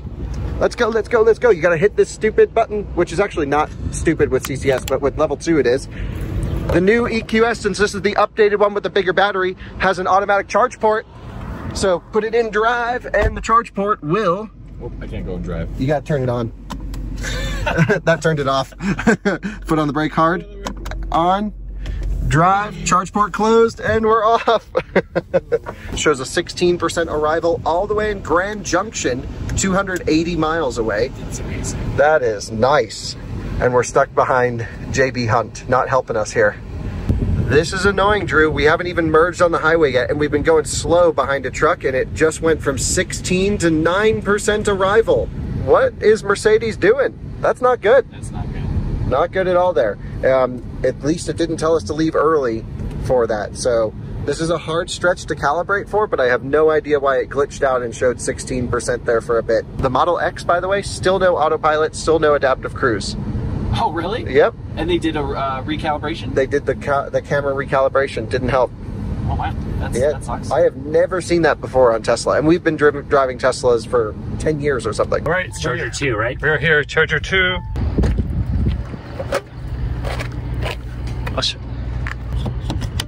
Still says please plug in. Do you think it has? Oh, there we go. Initiating charging. All right. What did we come in at? Like 50%? Oh, we don't have to go to 80? Yeah, we have like 10 minutes. So right. Let's get drinks and be on the way. Yeah, I'm going to go run over and see if I can get a windshield squeegee. Yeah, that's smart. All right. The Model X is just around that bend, right over there, the other side of that corner. So we are within viewing distance if we get a straight enough road. The Rivian, we just realized, is ahead of us. They're with the Model X. Wow. That's unexpected. So where would they charge? I guess Green River. We are exiting the famous I-15 and heading on to I-70 for most of the rest of the drive. Things are going well, although we are losing state of charge on our way to the charger, even though we've been driving consistently. And that is something we've noticed just with the EQS this entire time. But other than that, hopefully we don't have to divert to Green River, and we have to do whatever the car says, but hopefully we can just head to Grand Junction. Cybertruck. Ah, Cybertruck. Cool. Oh, and by the way, for the nerds, stop check-in. This will probably take about 9 minutes. We came in at 58%. We'll, of course, leave at 80%, our charge limit. So, yeah, decent stop. Maybe I'd like to see it do a little bit better. I feel like the EP9 is capable of more, but potentially this dispenser, transformers, or some of the power hardware here is just a little heat limited because everything's so hot. But it is cloudy too, so I don't know. But not bad. All right, we're back in the truck again. That was a quick stop. Had enough time to clean the windshield though. That was awesome. Yeah, Dom did a great, wow. It's like looking through new glasses or something. Oh yeah, this is great. We'll get to Salina at 43%. We'll have about a 15-minute stop, a little short of that, to charge back to 80. Okay. Okay, this is nice. It's, I mean, you know, it's a different way to road trip, but it's not terrible. No, at least we're not crawling on the side of the road. Yeah. You know? I mean, yeah, hey, you know, you don't want normal people having to do that, so, you know, advantage Kia there too. Just make the software more intuitive and make this not slow and bad. Right, yeah. You get a faster chipset. Get a faster chipset. Clean up that. Change your screens. Clean this up. Why is this here? Like, just clean this up. Yeah. We just had an interesting thing. It recalculated. Well, first it had us arriving at like 13 or 15% state of charge, and it kept dropping. It then very quickly rerouted us to Ridgefield, and then immediately removed that stop and has us going back to Green River, but now with a 21% arrival for some reason. So not exactly sure, but interesting. We'll just follow the route planner. All right, we just passed the Model X, which puts the Rivian R1S up again in the lead. But they shouldn't be able to catch up. How are they catching us? We are doing 84. Well, Lacey's driving, so she might be. Lacey, if you see this. But we passed Lacey while she was, I don't know, accidentally cruising slow, which is a mistake. So we are now in the lead. Rivian R1S for the win. We have the EQS SUV a couple miles behind us, I believe. And I guess the EV9 stopped in Beaver after we all left Beaver. All right, so looking at the WhatsApp live locations, we're bouncing around a bit here. So it looks like they're all ahead. Andreas is just ahead of the Tesla. So Andreas Jordan, yeah. So the Rivian's in front right now. Huh. Okay. So yeah, that makes sense. They're using their range. They've only charged once. Okay, and yeah, Kyle's quite a little ways behind him. He's 16 minutes ahead, 19 miles. We are passing Salina, which is our favorite Love's charging stop. The EA stop always is great experience. But I think, Drew, we're probably, like, what I'm surprised about is our state of charge on arrival has gone down, but then its request to use Eco Plus Climate went away, which is weird. And it's not telling us to slow down yet. No, it hasn't given, oh no, it has. We do have it. Oh, yeah, now we do. We just popped up. Okay. So now it says, to reach destination, drive 80. Okay. So we will follow that maximum recommendation. Nice. But I really like how it just shows up on the screen like that right there. Destination reachable, 80 miles an hour. Drew, the car's asking if we want to maximize range. I think we want to do that. I would say we are driving down the middle of the road. It is maybe making a lane change? No, not making a lane change. The driver assistance is great until you get these huge high G-force corners, and then it's not so great. I'm going to see what happens when we hit it. Okay, it says it's going to do Eco Drive program. Ventilation only available, window fogging possible, sweating possible, okay, and seat and interior functions limited. So no massaging seats and no passenger display. Massaging seats kills it. Yeah, okay, well, let's go for it. Let's see what happens. Increased risk of fogging, this shut off, intelligent recuperation. We have no air conditioning, oh, it shut the screen off too. Whoa, that's pretty aggressive. Okay. But we're going at the maximum speed we can drive, which is also the speed it says. No, we can't do 85, Drew. Oh. You got to go 80. Sorry. Because that is the speed we need to drive in order to make it. To make it there? All right, fine. Yeah, so we got to listen to the car.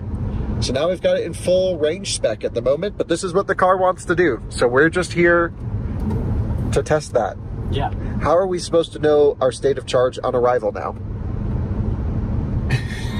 These are the things we're learning. Yeah, the screen is off. We have no idea what we're going to get there with. There's got to be, if you scroll up and down here, media is unavailable. They shut off the audio on us. Consumption 420 watt-hour per mile.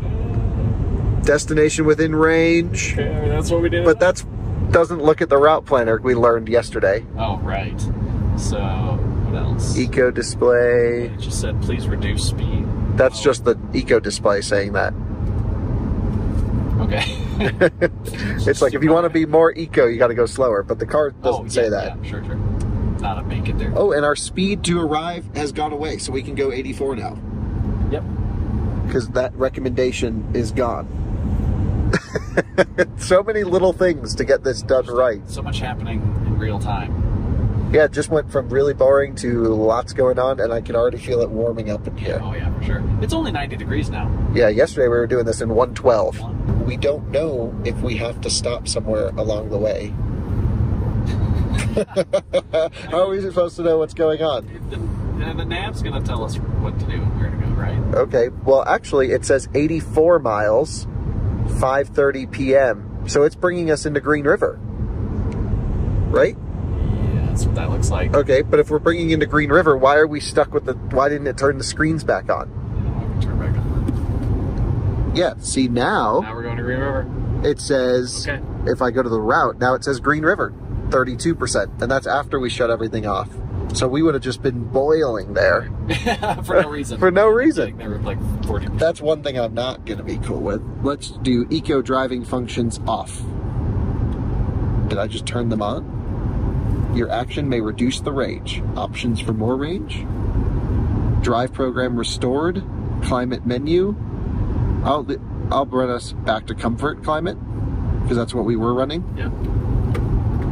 And seat comfort functions limited. Interior restrict functions will give us 1 mile of range. So they think our climate control restrict functions. I have no idea. All I know is now we're going to Green River, which means we overcharged at the last stop for no reason. Right. And we have been driving, doing exactly what it told us to do.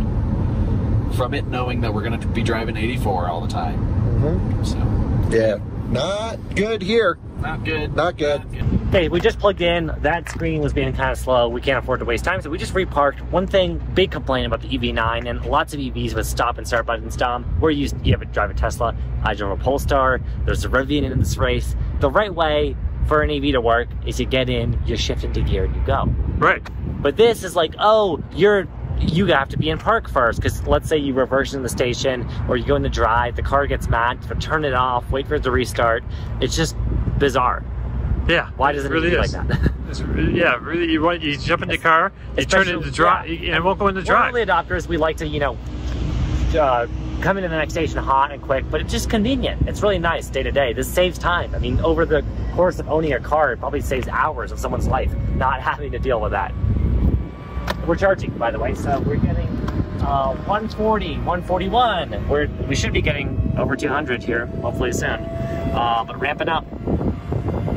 Yeah, 156. Okay, we'll let you know how this charging session goes. Dom's gonna grab some 49 degrees, or 49%. I wish it was 49 degrees. So 13 minutes left until 80%. We're probably not even that long. Yeah, 10 minutes. So I'm gonna run, yeah, literally run. So we're still charging here at, I'm not even sure where we are anymore, but yeah, we're at 62%, getting 215 kilowatts, which is great. 250? 215. 215. Yeah, but you know, what was it? 62%? Yeah, so this will be a 13-minute charge stop. Oh, it's dropping down a little bit. 203, 202, 201. All right, so yeah, as long as it's above 200, I'm happy. It says 8 minutes left until, yeah, 63%. 8 minutes left. All right. Again, we have to turn the car off and then putting the brake on, then drive, then it's happy. Okay, we gotta go, go, go, go, go. Oh, this is, Kia, please don't do this. How would you rate that stop in terms of charging performance? We did, what was it, 50 to 80 in like 10 minutes? Yeah, I would say it's like a 9 out of 10, basically. Yeah, amazing. Loves, you know, so we had a little convenience store. I got a chicken fajita, you get your mocha. We got, there were squeegees and trash cans by the chargers. Yeah, I didn't have a chance to use those, but. Drew, I think it's a good thing we're pulling into Green River because we're still dropping state of charge heading in over here, which is starting to make sense because I noticed the windsock we just passed. Sure. Our tailwind turned into a slight headwind. Oh, okay. And we've got some cloud cover up ahead and definitely feeling the wind picking up. Yeah, well, if that's the case and it really does know that and that's why, then that's awesome. I don't think it's looking at any of that data because we have no cell service. So we know it's not looking at that data. Good point, good point. Yep. But it is reacting. Yeah, for sure. And but yeah, nevertheless, it's always more optimistic when we're at the charger than reality. So yeah, we just need to stay longer at chargers ultimately. Yep, but we're not going to do that. Oh, we can't, right? So we're just going to have to deal with this. That's right. And it might tell you to turn off the AC and just sweat. Yeah, so we'll do that, but it won't tell you when to turn it back on until you doesn't care about that part. But once you notice it, your navigation drastically changed, then maybe just wake the screen back up. Yeah, right. All right, so we hit a 40-mile-an-hour zone, which in this case we keep to 55, partially because we're not actually working on the road right now, but we just all agreed 55 minimum. And I guess, Andreas, when you try to hit it on cruise control, it won't do 55. Yeah, so right now it's still just 80, because it didn't read the speed limit time, but once I hit the cruise control, it wants to go up to 80 again. So it's wrong. There's no way to just, like, I don't know. It defaults to only doing what it thinks the speed limit is every time you use cruise control. Yeah, but not it, like just a minute ago. Sometimes, yeah. Sometimes it actually was doing the actual speed. We got a road information unavailable message like 5 minutes ago. I wonder if it's related to that. That could be. Yeah, so it's not, we're not pre-mapped. It won't let you use highway assist. So you're just stuck with manual driving, I guess. Yeah. I mean, you can do cruise control and then throttle it down to the speed. Oh, no. There it did it. Yeah, interesting. Okay, so it's extremely inconsistent over here. Kind of silly, but we're doing, I mean, we could do 56 because it's 55 GPS. Right. So, okay, cool. Not that it really matters because the Model X is following us whatever we do because they can't even use cruise control, I guess. So they're just staying right behind us. It's so funny. All right, so we are 24 miles from the charger, only 9% state of charge. And what's interesting is this has stopped preconditioning. So apparently it's happy with the battery at 92 and doesn't think it needs to be any cooler. It would be awesome if it would like preemptively precondition it even cooler because we know it's about to warm up. But yep, not really sure. And as far as our efficiency for the whole trip, just under 2 miles per kilowatt hour. This stretch, pretty much the same. So you're getting past that, right? Because we gotta go strictly to the speed limit. Now we're speeding up. Like now we're about to go at 70, and this guy's gonna be really confused. And 70, go. And he's like, what? But now we go downhill, which is probably why this thinks we'll arrive with 26 miles of range remaining, which is, let me do some math. 26 divided by 4, about 6% state of charge is what it's thinking we'll arrive with. Not too bad. Yeah. Epic views here too. Epic views as we enter down into the canyon area once again. Model X right behind us once again. All right, Dominic's fighting highway driving assist. How you enjoying that? Yeah, we got the steering. I turned the steering off. Yeah, it's just a matter of trying to keep the speed. It's just man. So I have it set for 85, but sometimes it'll slow down by itself for curves. Yeah, which is a safety feature, but it's very conservative at that. Which I guess this is not a sports car. Its suspension can't handle a ton of that, but we can drive a bit more aggressively manually. Into the shadows, we descend, and we're surely descending here. Whoa. Yeah. Whoa. Wow. Whoa. We sound so stupid, but we're just awestruck here. Right, and there's like down here, there's like a ravine deeper into the ground, I think, either. Yeah. Wow.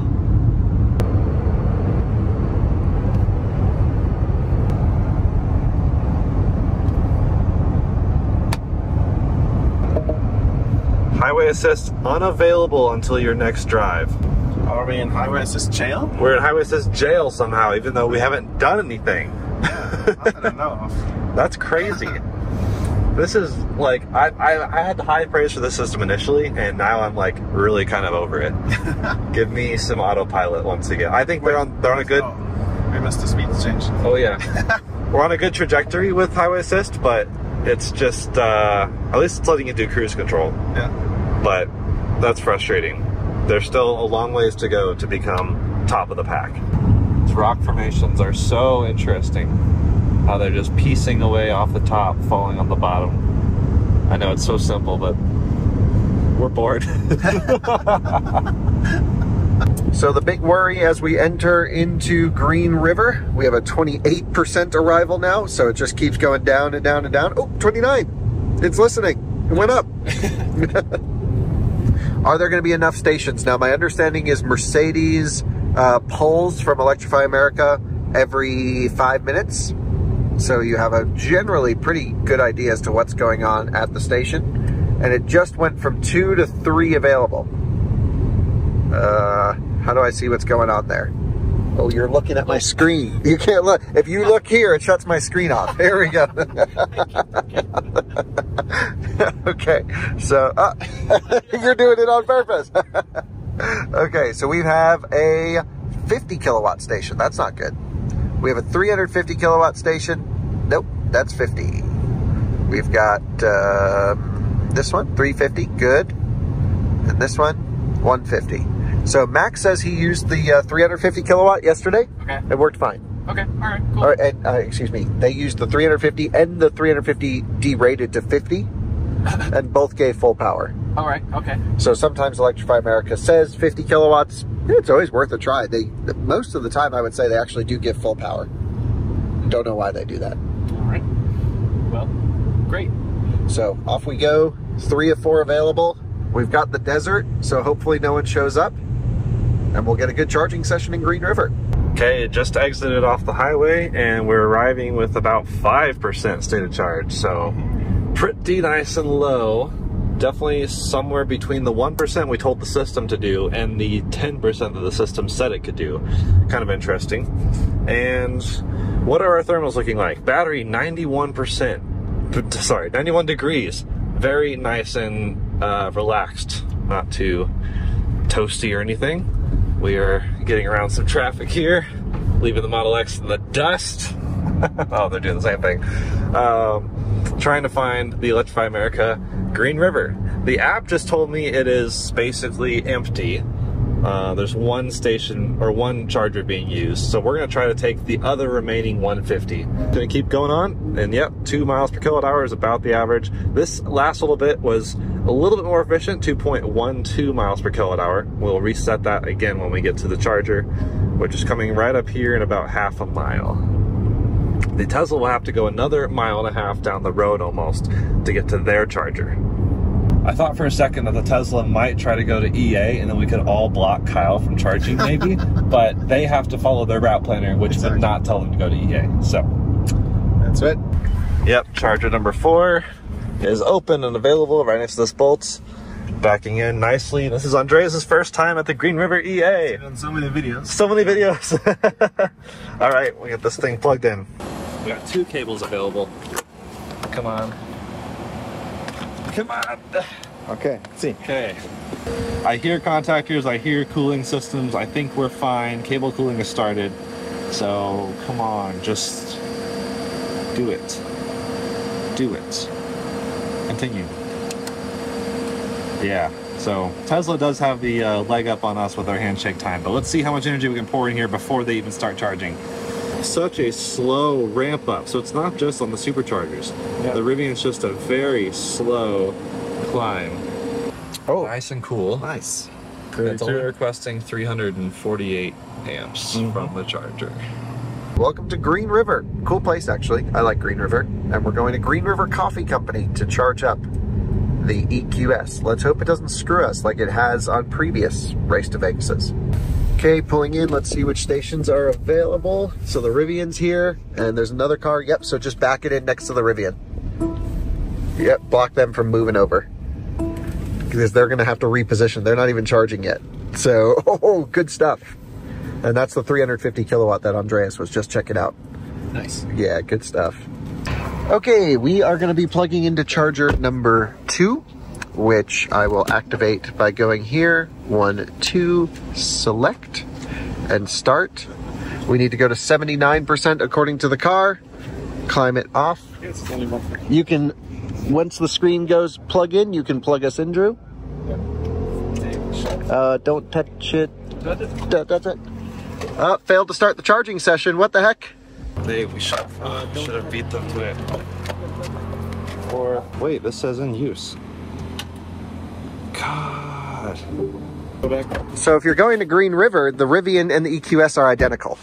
Yeah. We weren't supposed to come here. You weren't? Nope, we were supposed to go to Grand Junction. Okay, and cable cooling's on. And this is the one that showed 50 kilowatts maximum. So it's working. It's plug and charging. Oh, it's plug and charging? I mean, I haven't gotten there yet. You haven't done anything? Yeah. Oh, so it did plug and charge. Yeah. Why didn't it plug and charge for us yesterday? When did we try that? In Grand Junction. Welcome driver, Mercedes Me Charge Plan. Yeah, just plug and charged. Beautiful. Oh. Like it should be. Yeah, that's the experience a Mercedes customer wants. Okay, I didn't know it was active. 90. Oh, good stuff. 518. 518, and where are we? We made it to Green River. Had a few hiccups. That charger right there had some broken pins. Also didn't realize one of them was shared because there's like a gap between them. So it's like 1A, then 2A, then 1B. But we're plugged in on the right one. We're getting 144 kilowatts. Yeah, you're a little out of breath because you're... I just ran to get the rag wet, wrapped it around the handle, so should be good. So we, like our first try, that one was shared. Second try, that one was broken. And then this one. Third try is a charm. Yeah, we'll just be here 25 minutes-ish. So then it's 5:20 or so right now. 5:45? Yeah, somewhere around there.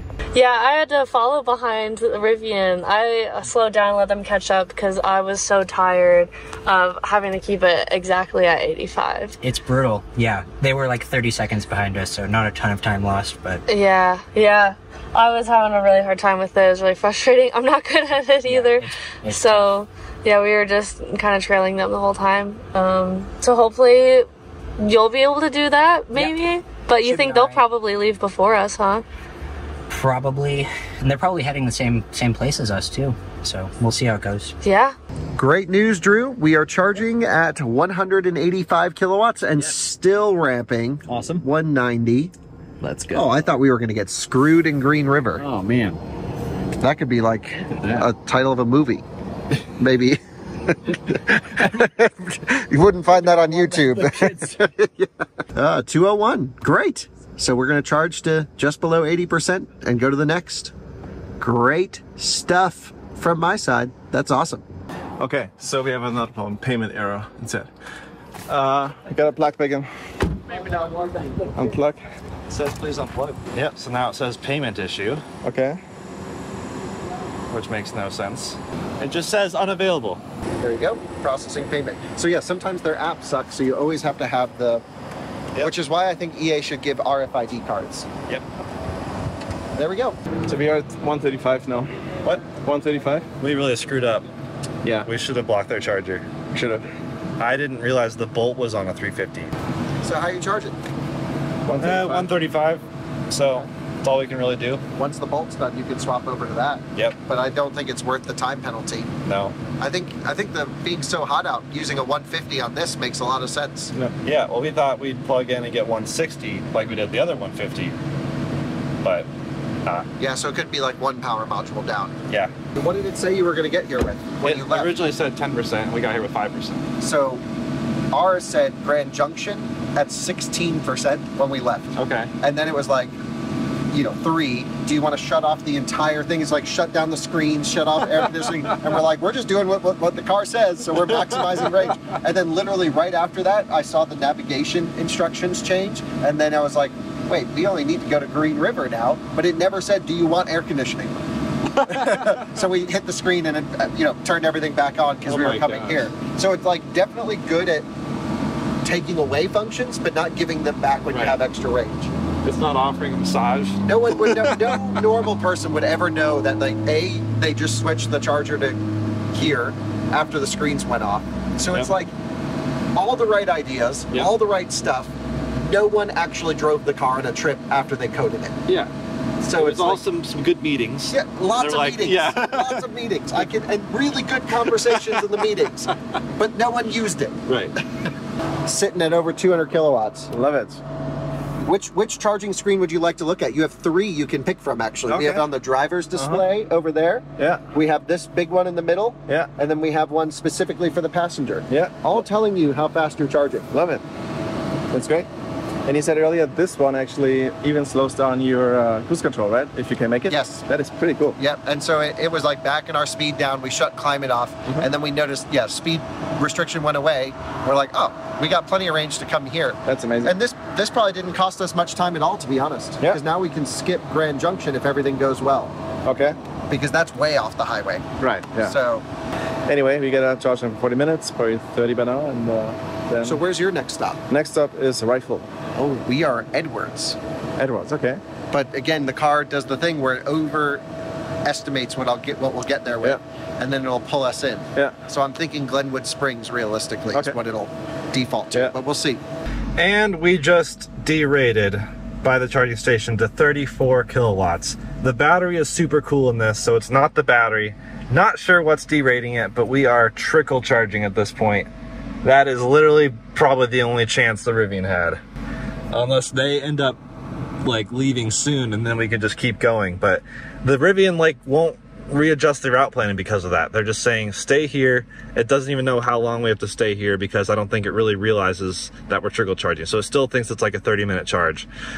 We'll see, but charging score A, and I don't know what that's based on. I mean, this in theory is giving Rivian charging score data, and so hopefully Rivian sees this and realizes this is not a quality charging. So you're at 30 kilowatts? Yep. 34. Was it the truck or the charger? It's got to be the charger. Yeah. I don't hear cable cooling. Truck battery. And look at all this. That must be cable cooling gunk. So we could try the other cable. Yeah, you could try the other cable. Oh, this is burning hot. Holy smokes. Dude, I'm going to burn my hand if I don't put this thing down. Whoa. There you go, Andres. Not to brag, but my Mercedes actually has plug-in charge. That must be so nice. And cable cooling's on now. You know, I thought 3 years ago, all of these little small problems that add up to the most annoying experience would just be over.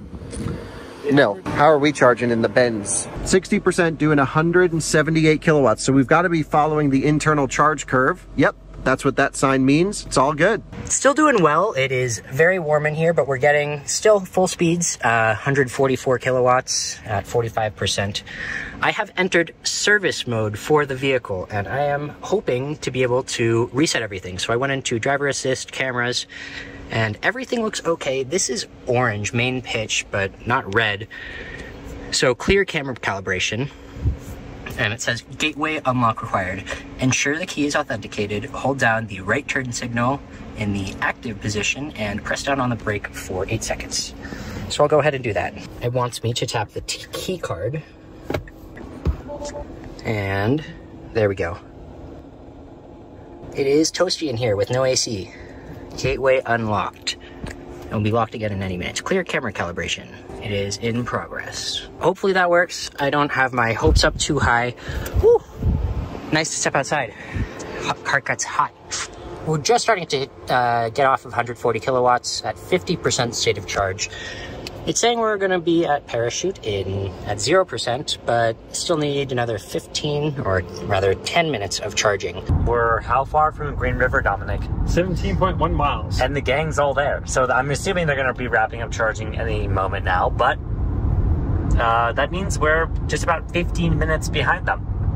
That's not so bad, right? No, I mean, we'll charge really quickly. We'll charge in 15 minutes. So at this point, half an hour, getting to Denver, Fort Collins, you know, I don't know if it'll be enough to pass anyone, but we're competing. We're in it. No! Derated again. Okay, so we gotta unplug. Hold on, I'll help you with everything. They're feeling sorry for us, so they're gonna help us move to that charger over there, because that one, even though the app says it's not available, I think we can do our RFID card.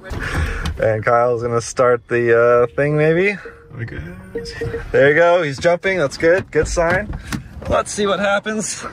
Over 100, okay. 140, that's the highest we've seen so far. Why are we celebrating 140? So Jordan, normally on a 150 kilowatt charger, you'd like to see 350 amps. The Signet units you used yesterday when we saw you did 400 amps on the 150. Which was nice. That was great. This one is limited to 326 amps according to... 314 now. Oh, 314. So it's the charger that keeps limiting your power down. Yep. We were here 22 minutes. We put in 63 kilowatt hours. Again, this was not the planned stop, which is why we came with so much energy. But to be honest, the fat charging curve of the EQS really didn't do us too much of a disservice. Oh, we got the message. It says charge target achieved. Great. 79%. Unplugged. 22 minutes, 64.4 kilowatt hours. This one back in here. That will auto close. Let me in. Thank you. Don't ding it. And we are off and full send. See you later. We've got 79% and we are off. EQS for the win. The big question is, are we done before the Model X? And yes, they are still there. We're gonna be in the lead. Oh my God. Should we even stop in and say hi? Yeah, let's do it. Let's go say hello, check on them. This feels so wrong. I can't believe it. We have so much extra energy. Okay, literally just say hi though. Yeah, we can't talk and do anything. Hello, we just wanted to say hey. I hope you enjoy the rest of your trip. Time for our 4th charging session of the location. Because we've had 2 with this one, which both have now derated. That one started to derate.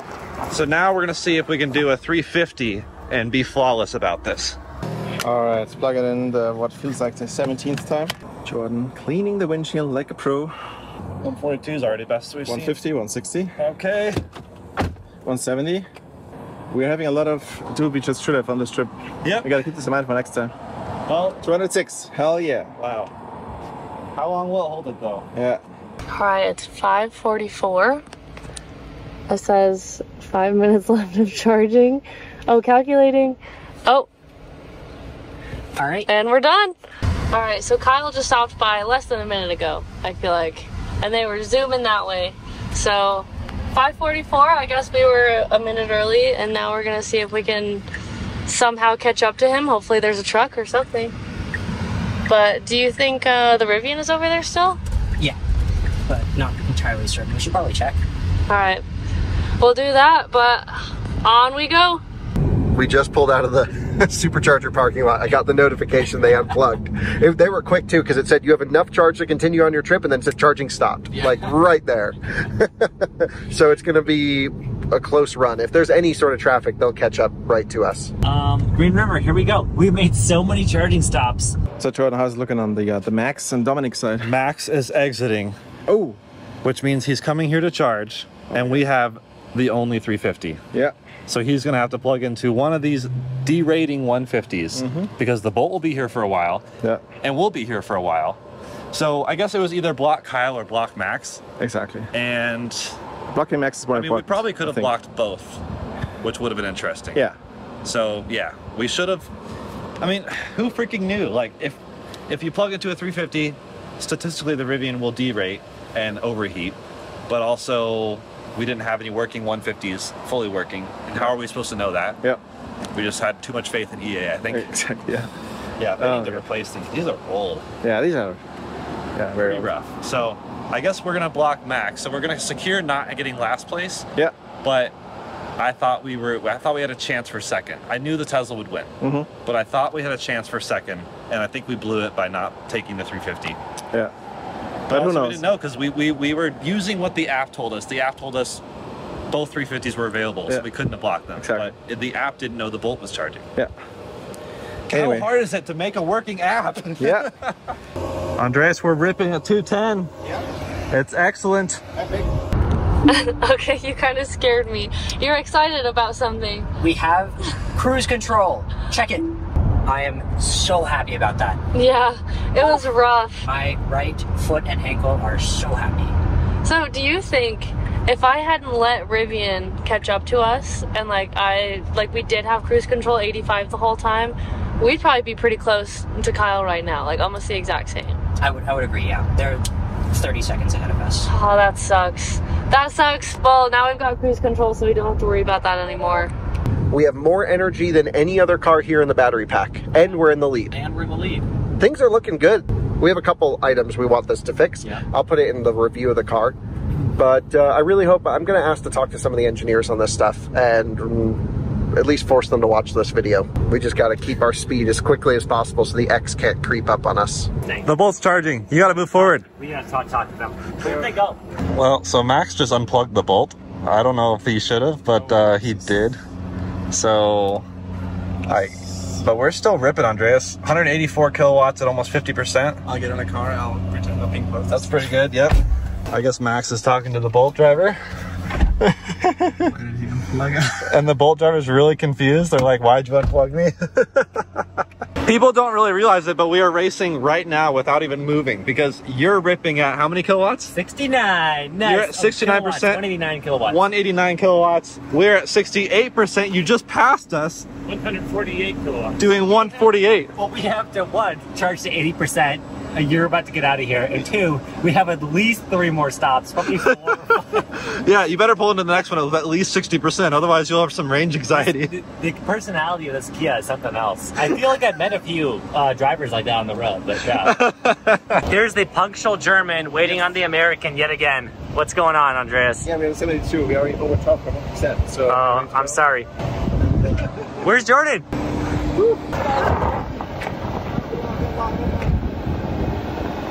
Unlock. Oh my god, yeah. Bye. Woo. Cruise control is down in the Rivian. Unavailable until service. So the Model X, they were able to enable it, and now we get the same problem in a totally different car. Oh my gosh. What is going on? And it just said 70 miles of buffer. Now it says 6 miles of buffer. Oh. But yeah, lots of strange things with the Rivian here. And it just jumped to 15 miles of buffer. And we're already preconditioning to the next charger, 160 miles away. Let's see what our battery temperatures are at. 127, so it did get toasty on that last charging stop. But yeah, we'll see. We're gonna keep an eye on it and we'll just reroute if it tells us to. Okay, we just left the station, Dom. We are at 79% now. We were at 80%. Charging just completed. And now we're going to go to Sam's Club in Grand Junction. Sam's Club? Woo. Woo! So decent charge. We held over 250, then it dropped down once we get to 70 to like 200, then 190, but pretty decent. Now getting to the 350 was interesting because there were two, and Kyle had just left. We ran into Jordan and Andreas, you just saw that. There was also a Bolt driver on the 350 that we couldn't find for 5 minutes, and as I was in despair, plugging in the 150, all of a sudden their car unclicks because they're reached the 80% limit. And so what I did is I unplugged them at that point, at which point they exactly came to the car and, you know, were head scratching as to what's going on. They were mad at me because I unplugged their car. I explained it in their charging session, but people can get really touchy about that. I didn't touch their car. I just undid the candle, put it into ours because their charging session was done, but they insisted on charging at 100%, at which point they could just plug in the 150, makes no difference to them.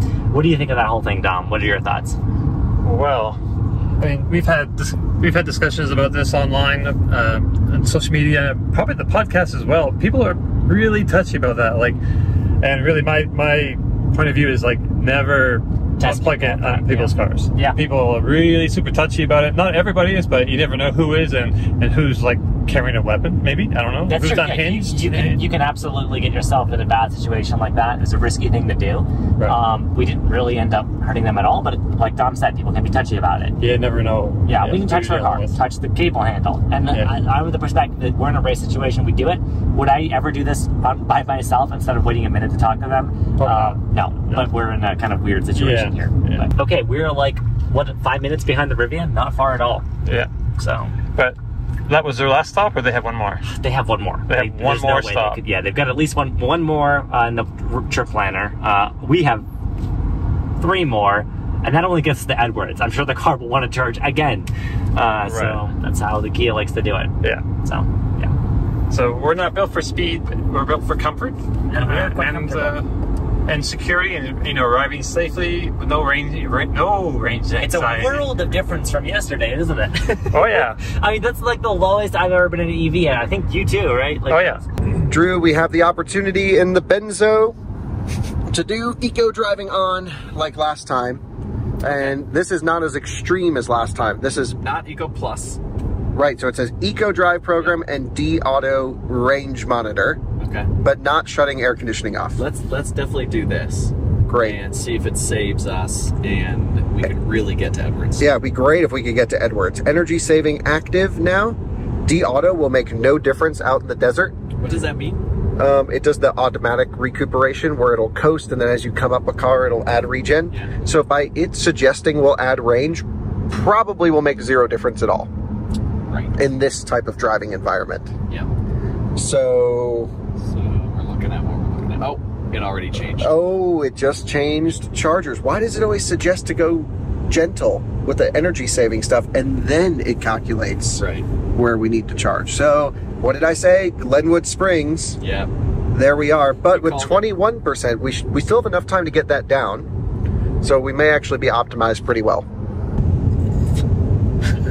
Did it just change lanes on driver assistance? Yeah. But it stayed on the whole time. Let it do its thing. I had the best camera angle for it too. I mean, Mercedes driver assistance is great, except right there. That was not so good. But you didn't select the turn signal? No, I've been here. It gave me that nudge. I grabbed the wheel. I've been grabbing the wheel, but that corner ended up over here. We're over here now.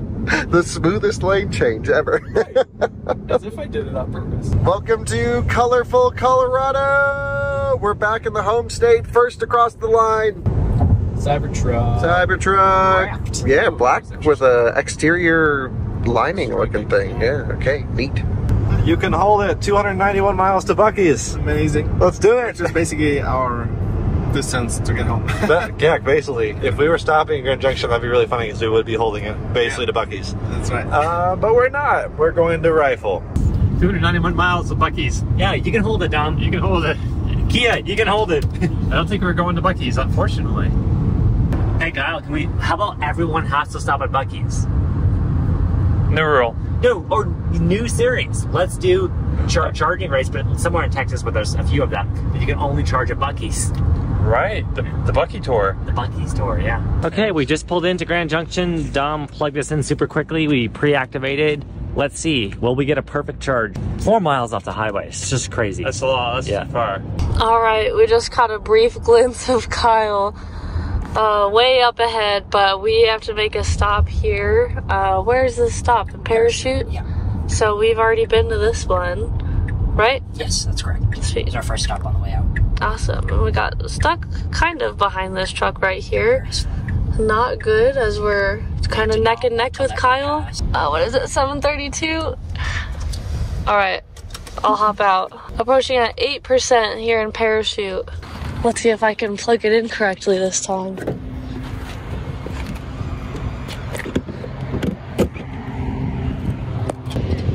Yay! 144 miles, 380 watt hours per mile. And we're going well. We've got to go to Edwards next. It's a 15-minute charge. Oh, only 15 minutes here. Yep. All right, sweet. Not too bad. Let's see what the speed looks like. Oh, already at 148. 9%. So what version charger is this one again? This is a version 3, but it should ramp up soon. Sweet, and then it's still a pretty close race. You said Kyle and Drew are probably going to stop where? They said they were aiming, or the car was rather aiming to go to Edwards, which would be our next stop and probably be their last stop. They did say they may end up having to go to Glenwood Springs and stop twice. We still have a chance if that's the case. If they only stop once, I think they're probably going to win. But we're getting 250 kilowatts, so at least that. Hey, looky there. Finally, no 248 or anything. Sweet, 12%. 10 minutes to go. We'll see how it goes. All right, Dominic, we, of course, unplugged. We just left Sam's Club. Yes. We're still in Grand Junction. We've got 7 miles until we merge back on the highway, so we just got to do what the car says. Yeah, I mean, I wanted to go back the way we came, but it was... No, I think this does take us, it skips over some of 70, but right, I'm confused why we didn't take that 70 east towards Montrose. That's a little weird. Right, yeah, but we're following the directions of the navigation, and that's what it's telling us, so we're living that nav life. Yeah. And the charging life. Right. We came in at 50, or we came in at 35, so we could have probably made it to Glenwood, I think, but it is what it is. Yeah.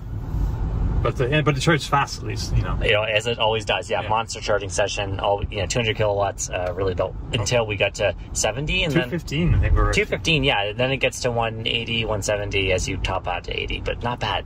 47%. That's saying we'll arrive at about 8%. Not looking too good. Oh, here we go. There we go.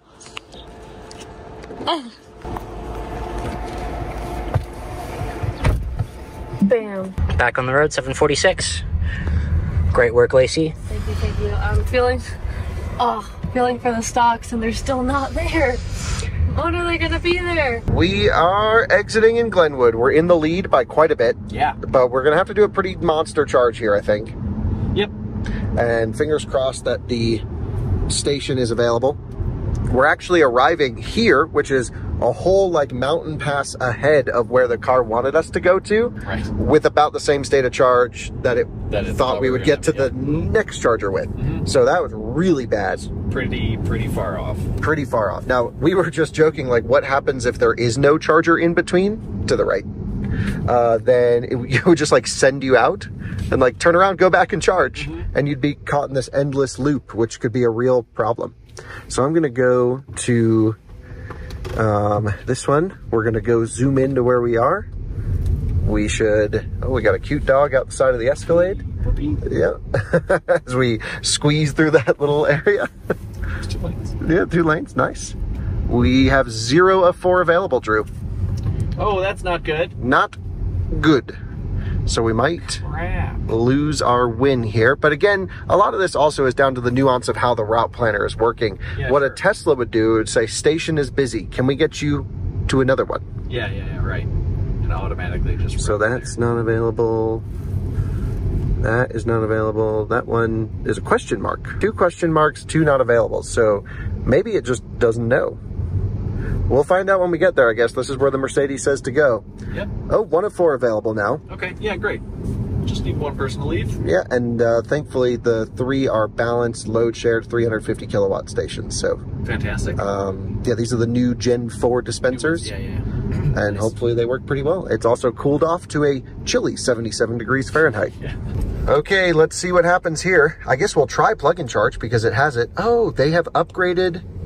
So one is broken, but they just replaced one with the new dispenser. Ooh, look at that, yep. I was just here like literally days ago and it had the CHAdeMO port. Freshy fresh. So that's there. Oh no, 2 are down. We're gonna have to wait for a plug-in hybrid. Oh, Drew, back it in.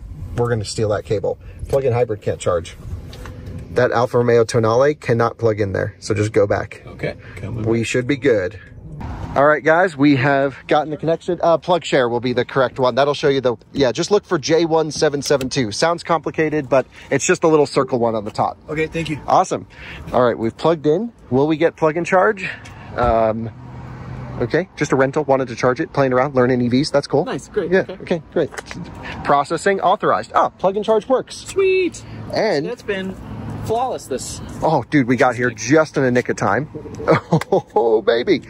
So yeah, that was a CHAdeMO station. So they're ripping CHAdeMOs out of Colorado. Fantastic.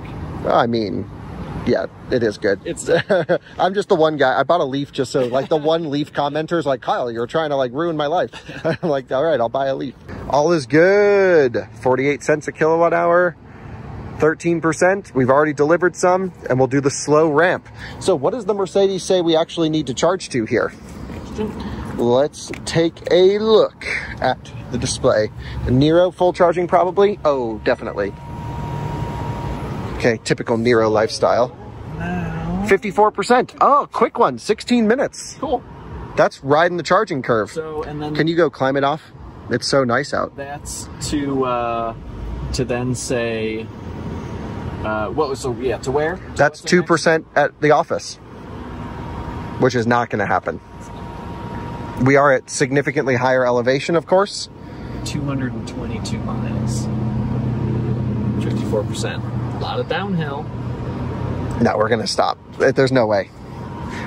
But we're up to 175 kilowatts. I mean, we would make it. We could make the car do anything, but that's not the point. Right. So what we really should do is like do like an 80% charge here, and then you'd make it to the office no problem. Of course. Yeah. But the car says we're ramping up to 200 here. Everything's looking great. So yeah, the car says 194 kilowatts and charge to 54%. Okay, so we got 15 minutes. I'm gonna run and pee. Sounds good. So the reason I know that you have dedicated power to one of these and a couple are shared are because there's 3 cabinets with 4 posts. So 2 of these cabinets are fed from 1 post and then 2 have dedicated power. I'm guessing this one's going to have dedicated power, but the rest say balanced, but one is clearly not balanced with these power cabinets right there. So yeah, could be maybe some good information that EA could display and share to us. These balanced logos here are not always entirely accurate. Anyway, we're still ripping 200 plus kilowatts. Exiting to Rifle. Go. Cyclists. Man, cyclists going super slow. That's what cost us the race right there. Nosing right on in here. Oh, and we will plug in. I will re-dampen the wet rag here in a second. It's good. It's always confusing. It's always confusing.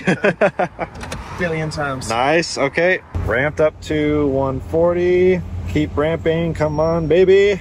Yeah, baby. Why is charging time increasing? Rapidly. Oh, charging power. Plummeting. Whoa, whoa, whoa, whoa, whoa, whoa. And it's charging station limited. Oh no, Drew, I was just charging on this exact charger. It has the handle problem. I know how to fix it. Okay. Let's unplug, replug in, and we should get another few minutes at full speed. Yeah, they derate to 40 kilowatts. I think it's a cable issue. We do it now? Yeah, unplug, but on the car side. Holy crap. This is the EA garbage I hate dealing with. Yeah, I mean, I hear cable cooling going, so it's gotta be a temperature sensor issue. Same issue that the guys were dealing with in Green River, where that charger derated to 40 kilowatts. It's the 40 kilowatt plague, and it's basically 100 amps, and it goes to pack voltage. Okay. And so in the Kia, it'd be like 60 kilowatts, and a Ioniq could be 75 kilowatts, something like that. This behavior is what I've seen before. I think it might derate sooner now on the second plug-in, but we really only need to get 20 more percent. Yeah, 23 more percent. But we are still charging station limited, according to the car. But still, I'll take 170. Yeah, sure. Yeah, that's at least not too far off. That's not far off. I normally don't leave my car while charging because this happens so often. Just about 200. That's what we love to see. So, Jordan, by the way, how happy are you with me reminding you to reset the trip after we charged? We forgot to do that last time, didn't we? Every time, I think. So far, 2 miles per kilowatt hour from 3 stops ago. Oh, did you reset it? No, I didn't do it the last time. But but I did it before. Okay. We've consistently been getting 2 miles per kilowatt hour. So that's just like what you get in this truck. Yeah. We'll reset this and just see what we get for the next trip. But I thought we never reset it. Total is 2 miles per kilowatt hour. Still over 200 kilowatts. That's awesome. Yeah. So I think it just redoes it every time. And I don't really know how it calculates that, but now it's saying to go to Edwards and charge again. So we're only here for 10 more minutes basically. Then keep going. Yeah, awesome. So another quick jaunt down the highway. Food at Wendy's. Epic. Still ripping, so the unplug and replug. Why did it derate? It happened to me at this station. I'm trying to think. I think I actually plugged into the third one when I was here last in the R1S. It was a week ago today when I was driving that out. Yeah. Or plus or minus, yeah. And it's brand new, but I mean, like, yeah, this is not good design. The fact that it derates is not good design. The fact that that one's broken is not good design. And that one's installed but not even turned on yet. That's not good design. So this is where I struggle with the Gen 4 EAs. My favorite, actually, now that they solved Signet Surge, are the Signet ones in like Salina. Okay. The ones that glow around the outside. They just seem to rip. They just, yeah. But then there were still broken issues there. Derating to 40 kilowatt. I don't know. I just think all this stuff's crap. And we need the Toyota Corolla of fast chargers, which will just be reliable, quick enough. Doesn't need to be blazing, but just reliable. Bulletproof chargers. And these are like someone just take the approach of building chargers with the same care that goes into a vehicle, and they will sell so many. Like durability is a word that should be used when designing a charger. Daily. And it's not used by any charging manufacturer except Kempower maybe and Alpitronic maybe. We have another suggestion for the Mercedes route planning team who are hopefully watching this video. I'm going to make sure they watch this video. We had a charging fault, which meant we had to unplug and replug in, and the car completely forgot what we need to charge to. Right. So we know 54%. So we're going to go to 54%. And you didn't touch anything in the on the system, right? Nope. So all we did was the unplug, replug. Right, and now it says charge to 100. Wiped clean. Yep, wiped clean, don't know where you're going, all that stuff. So we're gonna do what it originally said to do because this is the route planner race, but it shouldn't forget that quickly. Okay, we're at 54%. I just stopped charging. We're 31 kilowatt hours, 11 minutes on that one. We gotta go. Charging port will auto close and we are off. Okay, so here we go, 54%. 2% arrival at the office, that's what it said. Yellows count, right? Yeah. So, and what does that say? What? 54 to 69. Refresh me on your rules again. What we gotta do what the car says. Why would it tell us to unplug at 54? You know, it was saying charge to 100 this time. We haven't touched the thing. It was saying charge to 100? Well, when it lost when we did the unplug replug, yeah, it lost its original calculation. So now we have to go back here, charge to 69%, which this makes sense now, and we'll actually make it to the office as our last charge. Yeah, I mean, maybe it's a blessing in disguise. I think it actually is. Especially because at least when we left, there was no cars waiting in line. Yeah, I mean, that's what we were thinking too. I mean, 54% is just a little too borderline, and this is way too conservative. It was going to do its thing again, so. That is crazy that it's like, oh, just leave. Or it didn't technically tell us to unplug because we had freaked it out. No, but it said 54. And the Kia is still doing 25 kilowatts, I bet. Almost at 90%. Hey, fancy seeing you again. You'll get there one day, buddy. And in we go. So now what do we have to charge to according to the car? It was 54%. It was 80 something, right? Or 60? 69. 69 or 68? 69. Okay. because it's not saying it anymore here. Is it just like taking a crap on us because I shut the car off? I think that might be the first time in my EV driving history I've ever left the station and then went, oh, gotta straight back. And what's weird is it's getting us to the destination at 16%, but we have it set to minimum. So should we double check? I don't want to mess with the settings. We definitely set it to minimum because that's why I was doing 2%. You know, since it's set to minimum charge at destination, we should have really left at 54. If we didn't have to unplug, that's what we would have done. Yep. But because of the charging glitch, now we're back to, you know, we're just following the route planner. All right, we have a little location update visible from the Rivian. Yeah, so here's the Model X. Model X just passed Kyle and Drew. Kyle and Drew are charging in Glenwood. We are here. We are here at Rifle. And Max is 20 minutes behind us, but approaching quickly. But we are also almost done charging. Now, Rivian's very optimistic. It thinks 4 minutes, but we're only doing 150 kilowatts. It probably thinks we could do, like, this is probably based on absolute optimum charging curve, which is just not real given the thermal issues that we've been seeing. So, need to get 8 more %. Limited by charging station. Yeah, limited by charging station. I think they're pointing fingers at each other. Like, if you ask Tesla, they'd be like, it's not Rivian, because the handle, as far as I know, is, yep, not even hot. So, wet rag, I mean, it's like a little bit warm, but not what we've seen before as far as heat issues. So it could be the adapter. I mean, it's hard to say what's causing the throttling, but something is causing a throttling, and Rivian's pointing fingers. Battery is, I mean, getting warmer, but still not too bad. It's only requesting 355 amps though, so that's the main problem. It's not giving us full amperage. Oh, it's doing that thing again where it's cycling between 90 kilowatts and 160. So strange. The limited by station thing went away. Oh, now it's back. It's jumping back and forth off and on, and now it's peaking to 170 and then back down to 95. It's crazy. Oh, it's gone. All right, let's go. Here you go. Good catch. Stop. Stop charging. Okay, got that. This is open, that's closed. Yes, this is awesome. Straight onto the highway. A little bit of tire squeal, and we're off. We just got the message. Charging target 69%. Reach. Safe travels achieved. Charge cable. Oh, we made it up to 70. Okay. Okay. Another yellow light situation. Hey, how about that? It's exactly the same. Are merging onto the highway now. So the weight has shifted that way. Got some work to do because the X is ahead. But are we in second place?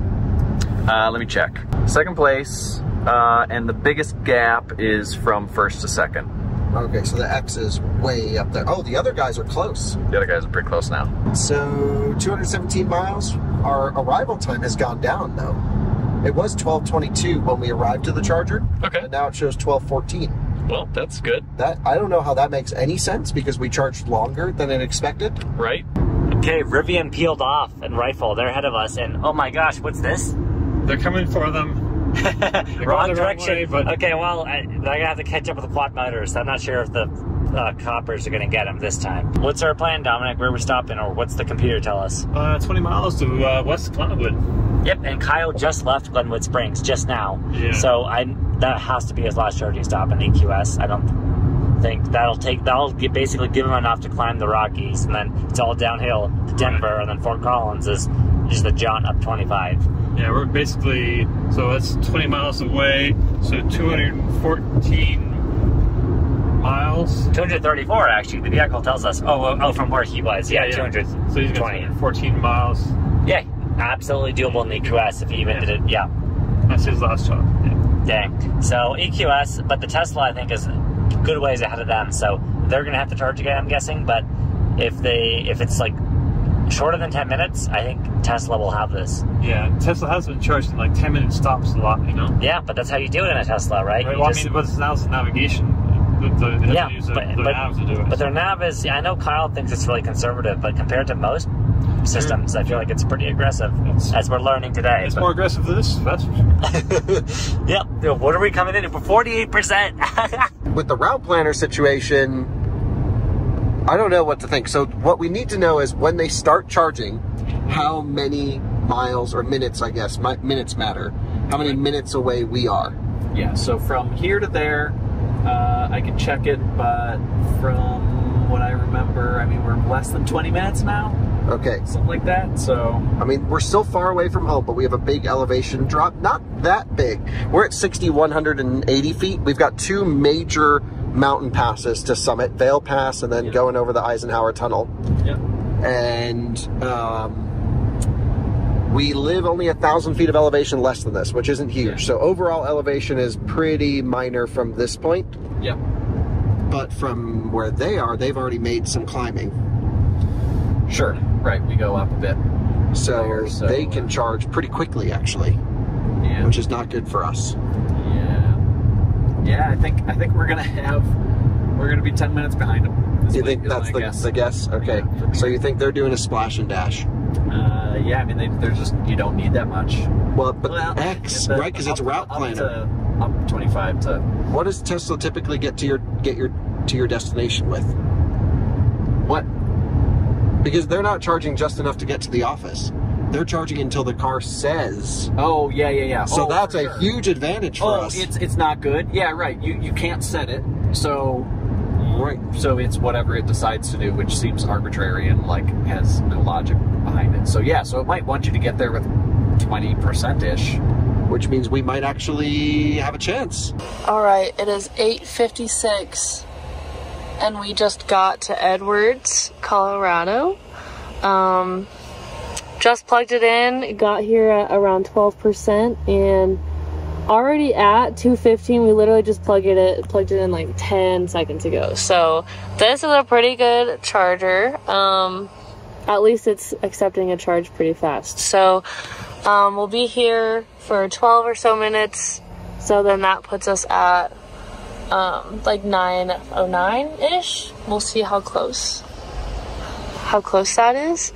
And this is our last charging stop, and we're about, I want to say like 27 miles in front of the Mercedes. So we'll see how this goes, but I'm feeling pretty good about it right now. It seems like Kyle and Drew were stuck there for a long time. I can't remember what stop it was, but we got a pretty good lead, and we've been pretty lucky with all the traffic. Haven't gotten stuck behind like any trucks.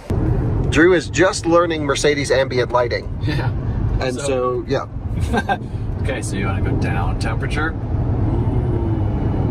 and then you want to go up temperature. Efficiency down. Drew's playing with lights. It'll also blink if someone's in your blind spot, or if you open a door and like a bicycle's coming up, it'll be like down to go. Oh, that's great. Yeah. I can show you guys some of the cool Mercedes headlight stuff, at least the stuff that's legal in the US. When I put my right turn signal on, it highlights that lane. Take a look. We get this little arrow going to the right to say, hey, we're moving over, just in case you forgot you hit the turn signal 3 seconds ago. All right, we just plugged in the Kia EV9 here in Glenwood Springs. We just arrived. Dom is rushing to get a drink. We came in at 40%. We have to get to 80, so the stop should really be no longer than 15 minutes here. But I don't want to be that YouTuber who gets himself killed crossing the street while on selfie mode, so we just crossed the street. And yeah, we're gonna charge up. 15 minutes, Dom, that's what we got, so let's be quick. Last drive, you took that leg, 90 miles, 393 watt hours per mile. Overall, 360 watt hours per mile. I'll give you some quick math. So that's 2.8 miles per kilowatt hour so far. And we gotta drop a couple thousand feet more, so should have decent efficiency, it seems like. We are currently in the lead.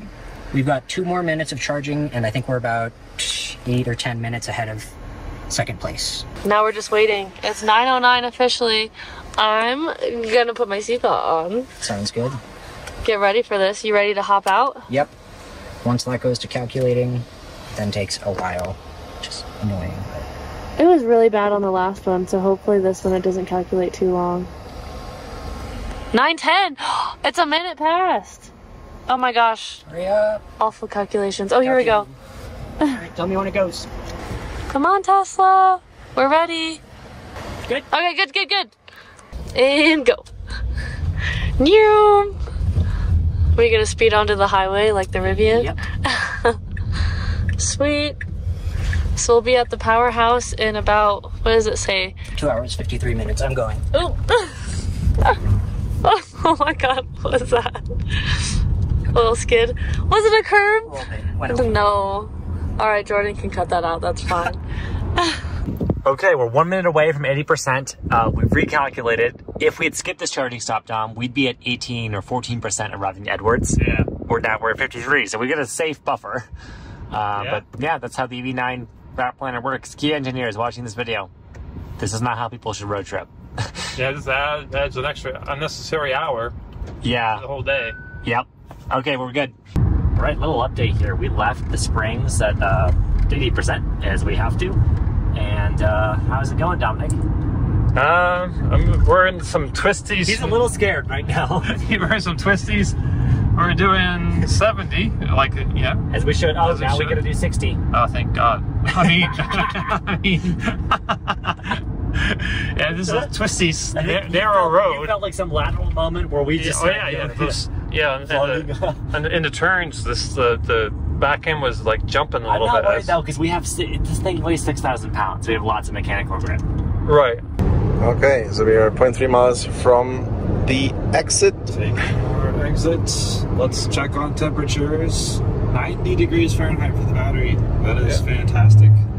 22% state of charge. Is that where we're at? Yeah, 20. Yeah. Next. I'm actually gonna start a That was quick. timer. So Andreas is gonna start a timer as soon as it says go. I heard it lock. Starting.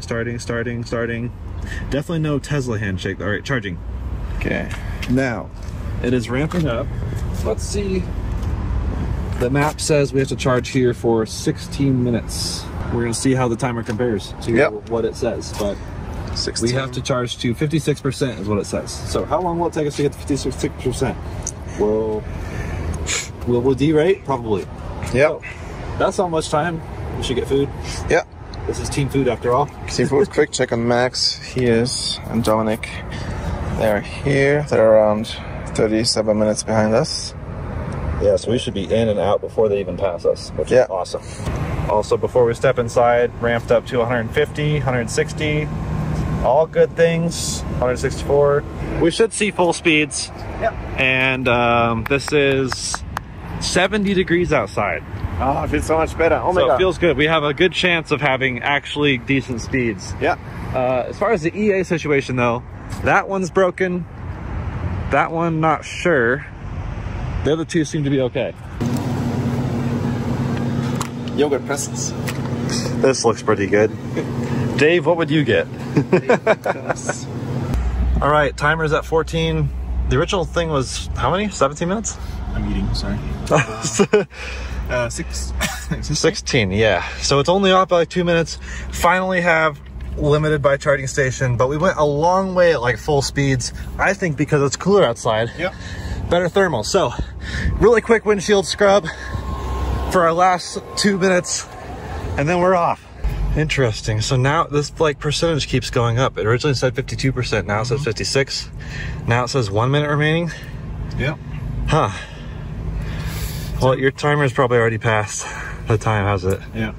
So not quite, not far off though. This time was a lot closer. Yeah. Previous charging stops, we should have run the timer because I think with the hot temperatures really threw it off. It dropped down to 130.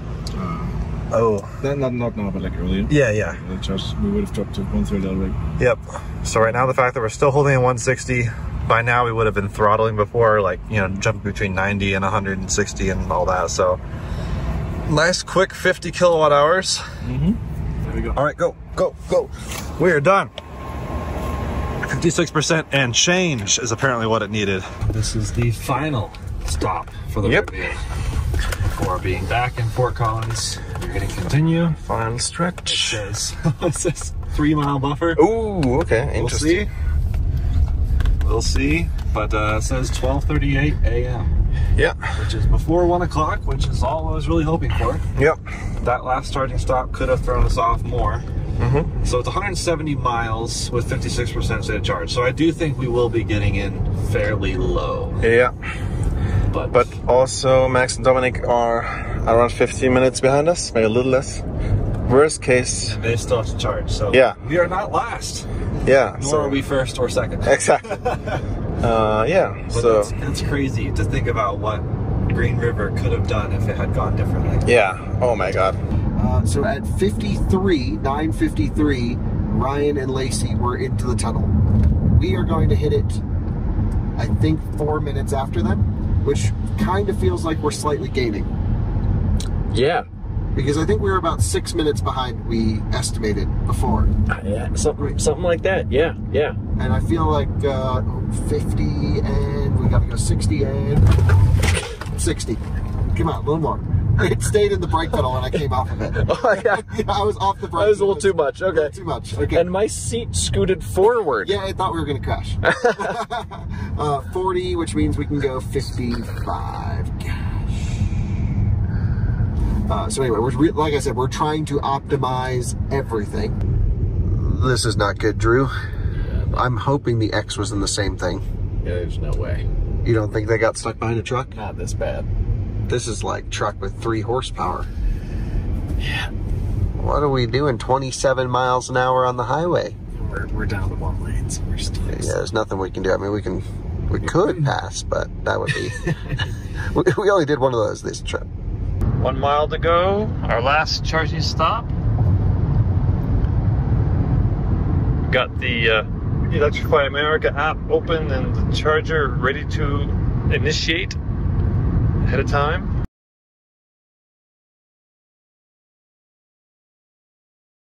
Last stop, it was what, 9 minutes, Tom? Even 8 minutes maybe? Pretty short. Yeah, 9 minutes to go from, I don't even know what, 20% basically. We were at like almost 60% battery. Then turn right. Turn right onto I-70 Turn right. East. Yeah, we were at 50 something. My headlights are on this time. I have not turned them off. Right. And then... This is to, yeah, you're good. Oh, that's nice. Good exit here. Yeah. Make a quick getaway. Yep. Back up onto the highway. Flooring it. This is flooring the EV9 yeah. with the rear wheel drive. It's not bad though, I mean, you know? It's acceptable. It's not quick, but this is what most people need, yeah. But, yeah. But you know what most people need as well? Continue. A better route planner. Yeah, and a better, they're not sponsored this video, just a better route planner than this, anything. Right. Okay, so we are about to enter the Johnson Tunnel. This direction is the Johnson Tunnel, the other way is the Eisenhower Tunnel. And, oh, we have an arrival of 5 miles now. For a hot second, it rerouted us to a different charger. Yeah. And now it's back to saying we can make it to the office. We still have no cruise control, by the way. That's still broken. Yeah. But we're just making it work. And yeah, it seems like it's been a bit conservative throughout. So I'm hoping 40 miles. 40 miles. Whoa. I like it. But yeah, 10:33 was our time of arrival into the tunnel, for the record. And says we should get to the office about 12:30, so just after midnight. Mm-hmm. If you want to look at our stats here, I'll focus on driving, but just under 2 miles per kilometer, I guess. Mm-hmm. But then, did we reset trip B? I did nothing about it. Did you? I don't remember. Nope. No, we didn't burn 71 kilometers. But this is less efficient because a lot of climbing. Yep. So this time we should see a lot more efficiency. In fact, let's reset trip B now at the very top, because I want to see what our efficiency is going down into Denver. Yeah. So that would be something quite fun, I think. And battery looks good. Everything looks good. We'll just keep trudging back to the office and hope this grows, because last night on the race to Vegas, we found a very frustrating lower end of the pack discharge curve. Yeah. Where it was like telling us we could make it, and then as we got closer, it was like, nope, just kidding, you will not make it. So this is hopeful. We'll see how we do on the downhill slope. I'm not going to put the speed on. It's just going to be about speed limit and see what happens. Yep. If everybody else has to do a charger, everybody else has to do a charger, but I don't think it'll have to. Also good comment on Dominic and Max. They're about 25 minutes behind us. So if we have to stop at a charger, okay, now it's back to 8 miles. Wow. I don't know why their calculation is so and we follow their route line to a T. Yeah. Our first view of the Denver metro area. The Model X is only a few corners ahead. They are like right there. And we're right here. So really close. So the I-76 route to cut over to I-25, which basically means you don't have to do like a, straight out to I-25 turn left. It's just the diagonal cut through highway, is closed for maintenance. So Drew and I have gone through every possible alternative route. Yeah. Doesn't make sense. Yeah, no, there's nothing like that, is better than what we're being told to do, really. So right. So it's saying, yeah, we got to go basically, rather than taking the cut through, we got to go over and up. So, damn. And there's an accident on the way as well.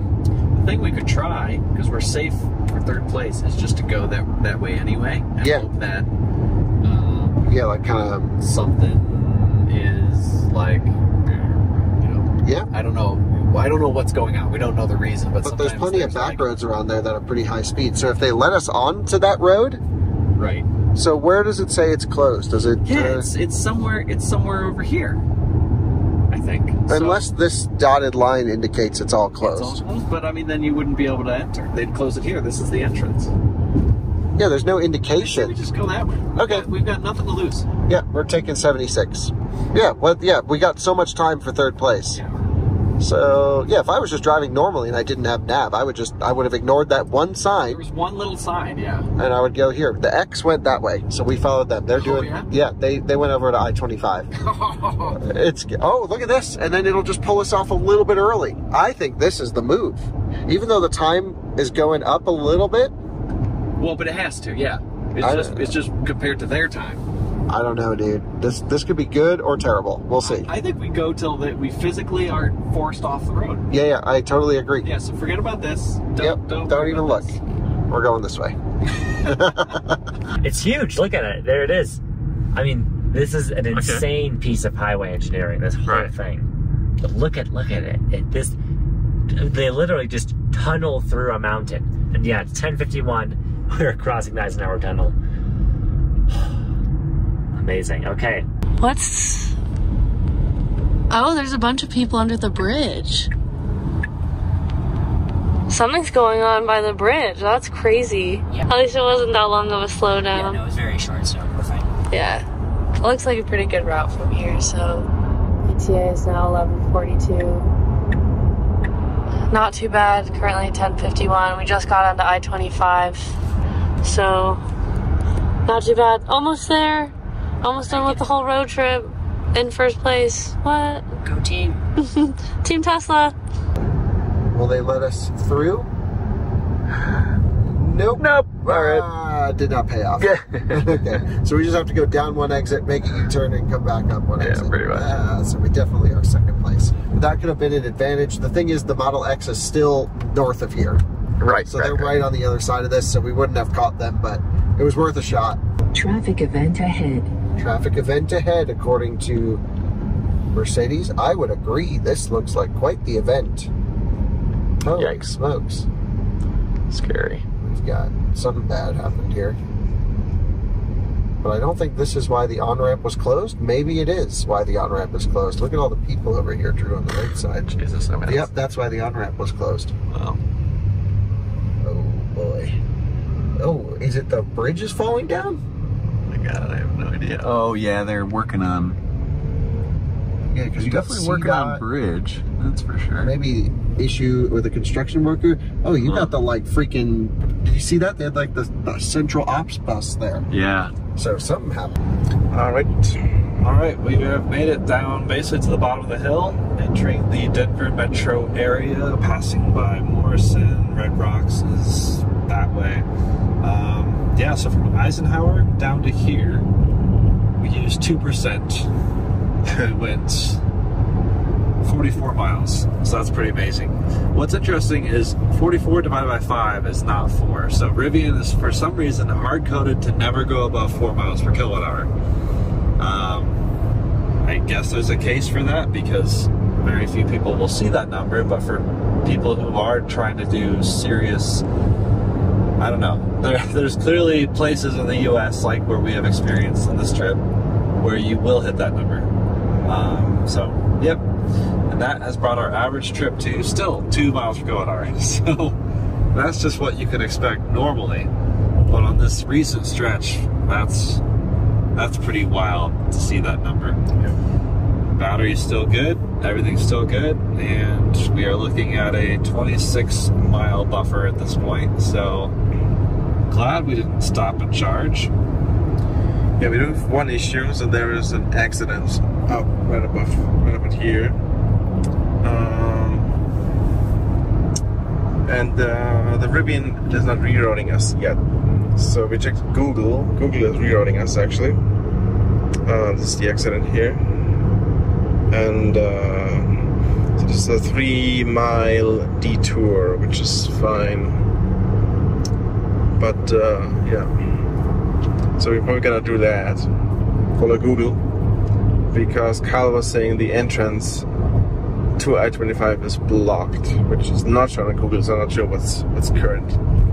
But I guess we'll take the Google route. We are nearing our highway exit just as the Model X is pulling into the office. We are 5.3 miles behind. By the time they get there, it's going to be 5 miles. Yep. Wow. Pretty crazy. Pretty crazy. All right, so right at 11:35. 11:35. Here we are. Well, that leg, 172 miles, 263 watt-hours per mile, which is very good. That is 3.8 miles per kilowatt hour on that stretch, though we lost like 3,000 feet of elevation or something like that. Overall, we got 2.95 miles per kilowatt hour, so better on the return trip. Not bad. Yeah, we pulled in with about 6%. Is that what it says? Yes, pulled in with 6%. Awesome. And I believe Kyle was about 8 miles behind us last we checked. Yeah, let's take a quick look, see where he's at. So he'll be maybe 10 or so minutes. We are approaching the final traffic light. We've hit every single one on the way here. And yes, of course, it's yellow going red in typical how this is going to go fashion.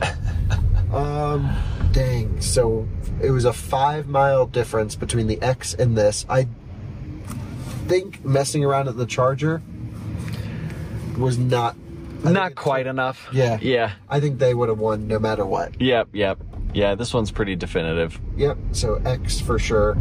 And then the EQS right behind. By the way, I think the Kia's like an hour behind us. Yeah, it's just about a full hour. And that car, when you optimize it well, should be pretty good. So here they are. Ryan is... We're counting that as 11:42 for you guys. 11:42, okay. You crossed the line at, it looked like 55 seconds, so it counts. What time did you get here? 35. Wow, 7 minutes. Yeah. It was 5.1 miles. We saw you pull in. That's how far behind. And we hit every traffic light. Oh, no. Yeah, to Vegas and back was 1,608.5 miles. 803 miles. 72 mile per hour average. Okay, a little quicker. Yep, and must have been right on the cusp. One must be... There's 71 going that way, right? They're both 803 miles. So this is 10 hours, 54 minutes, and that's 11 hours, 7. That makes no sense. But 380 watt-hour per mile makes sense. We were slightly less efficient coming back this way. Okay. Yep. Less drafting and elevation gain. Elevation, yep. Not that much. It was 350 on the way there. Right. And we used AC the whole time. And... Yeah. That's a. You're right. The 2 hours of no AC. Yeah. So actually, I guess the headwind really killed us on the way there. Yep. Wow. Damn. That was epic. Here we go. We got here. It originally said like 12:30 and it's 11:45. Yeah, so that's the thing where it clearly is assuming we will drive exactly the speed limit. and it hasn't learned that we'd never drive the speed limit. That's not what we're doing. This whole trip was 10 over. Right. Buc-ee's. Here we go. If Dave was here, we would stop and charge, even though I don't need to. For sure. All this charge. But no need to charge. In fact, I think we could have left the charger 3 minutes earlier or something, or even more, because we're slated to arrive with like almost 10%, 9%. So we could have left 5 solid minutes earlier. Yeah. But we were following the route guidance, which was really off, because when we left, it was like, oh God, you got to go find another charger. And then it corrected itself, and now we're the opposite direction. Way too efficient. So it basically doesn't seem to understand the hill situation very well. Oh yeah, we're not driving down the same road as the other. No, everyone's on 25, the highway north. We're on 287, which isn't a slow road, but we had traffic lights, so there's cops on this road. Yeah. Where, you know, it's a little pain, and here's why, and let me explain. There's, in the route options, 2 ways we can slice this, right? If I go to route options, it's going to calculate them. There's fastest, there's economical. I've made the decision to do economical. At this point, fast. We can save 5 minutes right now. Let's do it. Okay. So here's why I did that, everyone. Earlier, it said these were the same time. The reason, because fastest took us on the highway, but Dom, what it did is it added an extra charging stop in Thornton. In downtown Denver. Well, yeah, and not quite, not a great area. It's kind of suburban. It just made no sense to me. Right. I did not. Why would we need another stop? We absolutely did need it. And so, because in the way we're doing it today, we have to follow what it says. I figured, let's pick the economical path. So economical has put us here at 287. So since we're paralleling 25, we're going to take 25 because it's faster. Okay. We can go 15 miles an hour faster. But now it's sending us to 25? It should be, yeah. Okay. Because and that'll save us 5 minutes, which is something right now. It never took us below 35%. It almost feels like it was modeled or calibrated for a smaller battery, which this vehicle can come with as a base option. Right. So I feel like, and most EGMP vehicles up to this point have had that smaller battery. Right. So I'm wondering, maybe they're not factoring in that we have a larger battery somewhere in the chain. It's not thinking about that. Turn right onto because it's treating it like we essentially don't have 25% of our battery. Okay, nice. Rolling in at 12:19 a.m. arrival. And head-on collision with 2 Rivians. Crash test. So 12:19. That is honestly a pretty big difference. Yeah. That's like, a lot of that's down to the car. And what'd you get here with? 8%. Oh, so Model X was 6, we were 7, you're 8. Wow. Pretty good. All right, and our final stats are, well, for the last leg from Eisenhower Pass, 3.4 miles per kilowatt hour. Pretty impressive. So efficient. But the entire way back, 2.1 miles per kilowatt hour, we used 385 kilowatt hours. So that is right about, I guess, a little over 3 batteries worth of energy. Fantastic ride. Yeah, epic. Especially in the moments where it was, you know, middle suspension. Low suspension is a little bit rough. Yeah. But otherwise, yeah, no, I love this thing as much as you criticize this and that. Like, yeah, we're here to nitpick, but like lovingly, because I am such a fond fan of the Rivian. Yeah. The software looks great. They've made a lot of improvements. Somehow we don't have adaptive cruise right now. Not sure why, but like there's just some things that are a little rough around the edges. Yeah. But it's getting less rough as time goes on. That's right. So here we go, the Kia boys rolling in 12:45. No, don't hit those, Siri. What is the exact time? 12:45. There you go. So pretty much an hour after everyone, and still a monster charging car. So that is awesome. Congratulations. I marked your time. You're good. So you're at 62 miles of range. You're at 23% state of charge. What was your efficiency of the run? Let's scroll to that page here. Give me a second to recalibrate my brain. So efficiency of the run was 2.4. So, and that's 2.5, I would say it was coming here, or coming to Vegas. From to Vegas, yeah. Okay, well, it's always a little bit less efficient coming this way because we have the elevation gain. So yeah, 2.4, 2.5, so not bad efficiency. Wow, you've almost made it to the end. Congratulations. This is non-alcoholic. Stop freaking out. But after a video like that, you might want a real drink. Here's some final overarching notes from the teams on the car's performance from last to first. The Kia EV9, extremely conservative. And I'm not talking politics. Way too many stops, too high of a state of charge upon arrival, and they never really arrived below like 35–40%. Which means, according to the speculation from Max, as we saw earlier, he's wondering if the software has never really been tweaked for this new larger battery. The software could be optimized for the smaller battery, which is in pretty much all the other EGMP cars, the 70-something kilowatt-hour battery instead of the 99 kilowatt-hour battery. So maybe the software was like, oh, you're arriving at what would normally be the bottom of a battery in the other cars. Because the EV6, I don't think we've seen any of the same issues. The state of charge upon arrival was pretty much always accurate, and Max set the charge limit to 80%. That was our life hack. If we hadn't, I think the car would have just charged to 100% every time. That is abysmal route planning, Kia. Really, that's not even route planning. That's just charge everywhere, always. Always have a full car. That is really pretty bad. So hopefully that is addressed. Hopefully they can do some software updates, because the software was just rough around the edges, rough to use, very clunky. Of course you can kind of get used to it, but just all the things in the display being bottom up in terms of listing the locations in order, that's a little confusing. There's just a lot of improvements Kia could be making. But the charging curve was really good, so that was kind of their saving grace. They were able to get to 80 no matter when they got somewhere really quickly. They had the fastest charging stops, but about twice as many charging stops as all the other teams. So, does your EV9 act differently? Let us know in the comments. We are curious if this is just a fluke with ours somehow. But that was our experience. Rivian. I did a whole podcast with Francie over on the Out of Spec podcast. Definitely watch that for a very detailed synopsis of what happened both to and from Vegas. But in summary, charging stops, they can't be manually removed or changed. That's a bummer. You can't set state of charge upon arrival at charging stops. It just seems to default at 10%.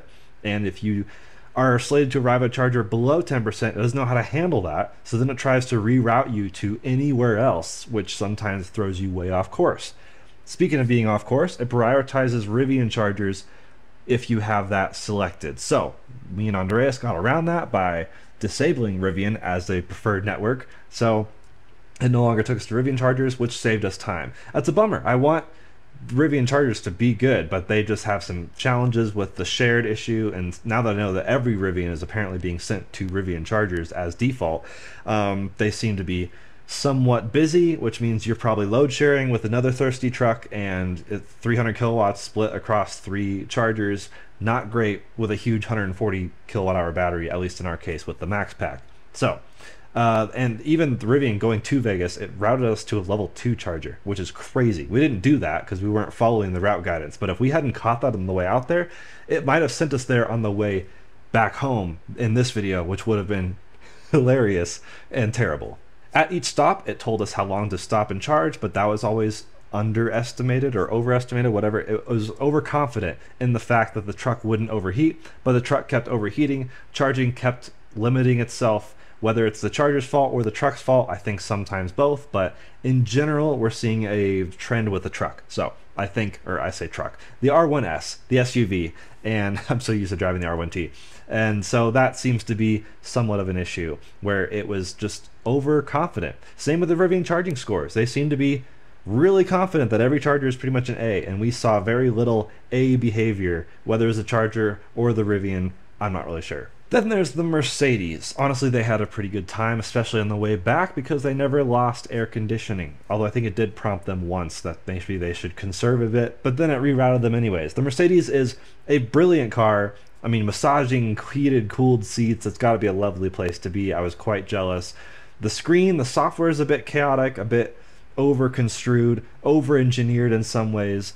It was like thinking of every little thing, which I think the nerds really like. I'm glad Kyle and Drew were piloting this because they are obviously super EV nerds.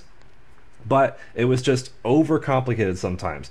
It had to recalculate twice. It basically added 2 extra stops, including one that they were already at. So like by the time they left, I think the car being unplugged and replugged in really confused it.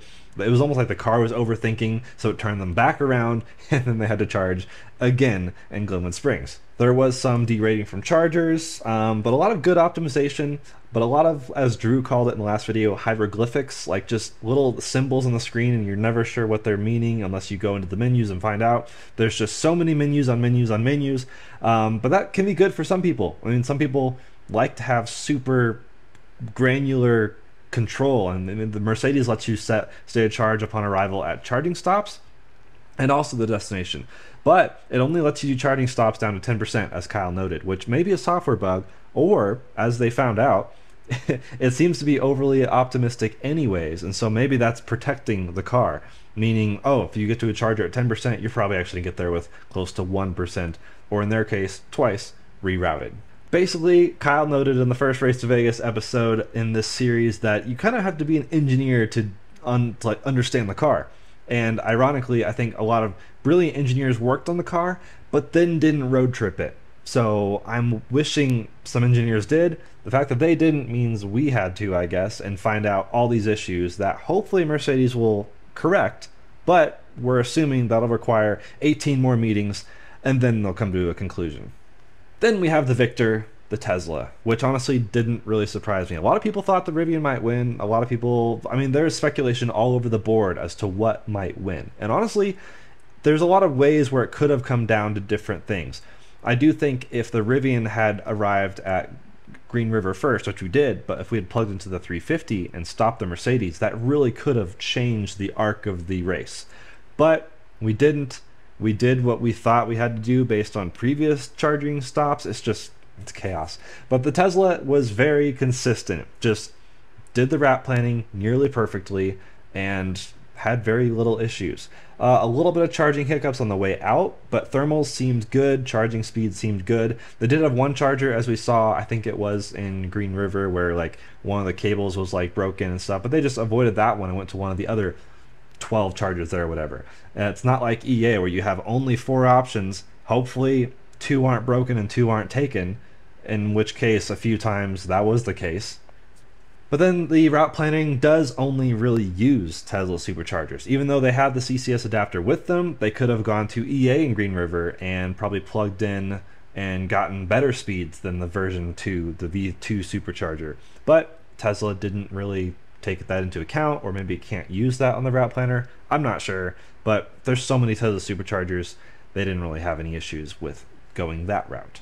Ryan was saying the state of charge on arrival does behave a bit differently whether you are doing like a long road trip with charging stops or if you're just navigating to a destination. It's almost like when it says you'll arrive somewhere at 2% when you're charging, then if you unplug, it'll say, oh wait, you have to stay below like 55 miles an hour on the highway to get there. Whereas if you let it go past that 2%, it does seem to like correct itself, and then you can pretty much bank on that, even taking into account elevation and other factors. So the route planning does seem to be quite accurate. But Ryan and Lacey, as we saw, still charged when they were manually doing it, not following what the car said. They charged a little bit extra and always had just a bit of a buffer, which helped them out. They were the only ones who used AC this entire trip. And these were 2 very hot days. Again, these are all very fantastic cars in so many ways, and we would road trip any of them again. But this was, 25 hours in a car gives you a lot of opportunity to really nitpick and figure out all the little things that could be corrected and maybe fixed. So we hope us finding all these weaknesses isn't necessarily taken as a hit piece, but rather as an opportunity for improvement. We hope the manufacturers are watching and taking notes, because this is really all the steps laid out to make a really fantastic vehicle. All these vehicles had so many fantastic things about them, but also a lot of very specific weaknesses, and hopefully we've outlined them. I really just want everyone to win. So thank you guys so much for watching. You've made it to the end, and I'm gonna let you guys go before it hits 3 hours, because that would be too long. As if this isn't long enough. But again, thank you. Leave your comments down in the comments. We'll see you there. And if you like this hat, shop.outofspecstudios.com. Cheers. And if hats aren't your thing, there's also new shirts for the Race to Vegas with the family SUVs. I'm not wearing one because I haven't received mine yet, but that's also below this video.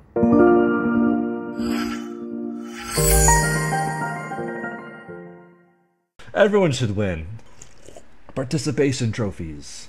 Oh, you like my hat? Shop.outofspecstudios.com. Oh wait, I can't even make that hand signal anymore. This used to mean okay. Seriously, this iPad is 6 years old. Why is this UI better than 98% of the vehicles on the road? Crazy. Unacceptable.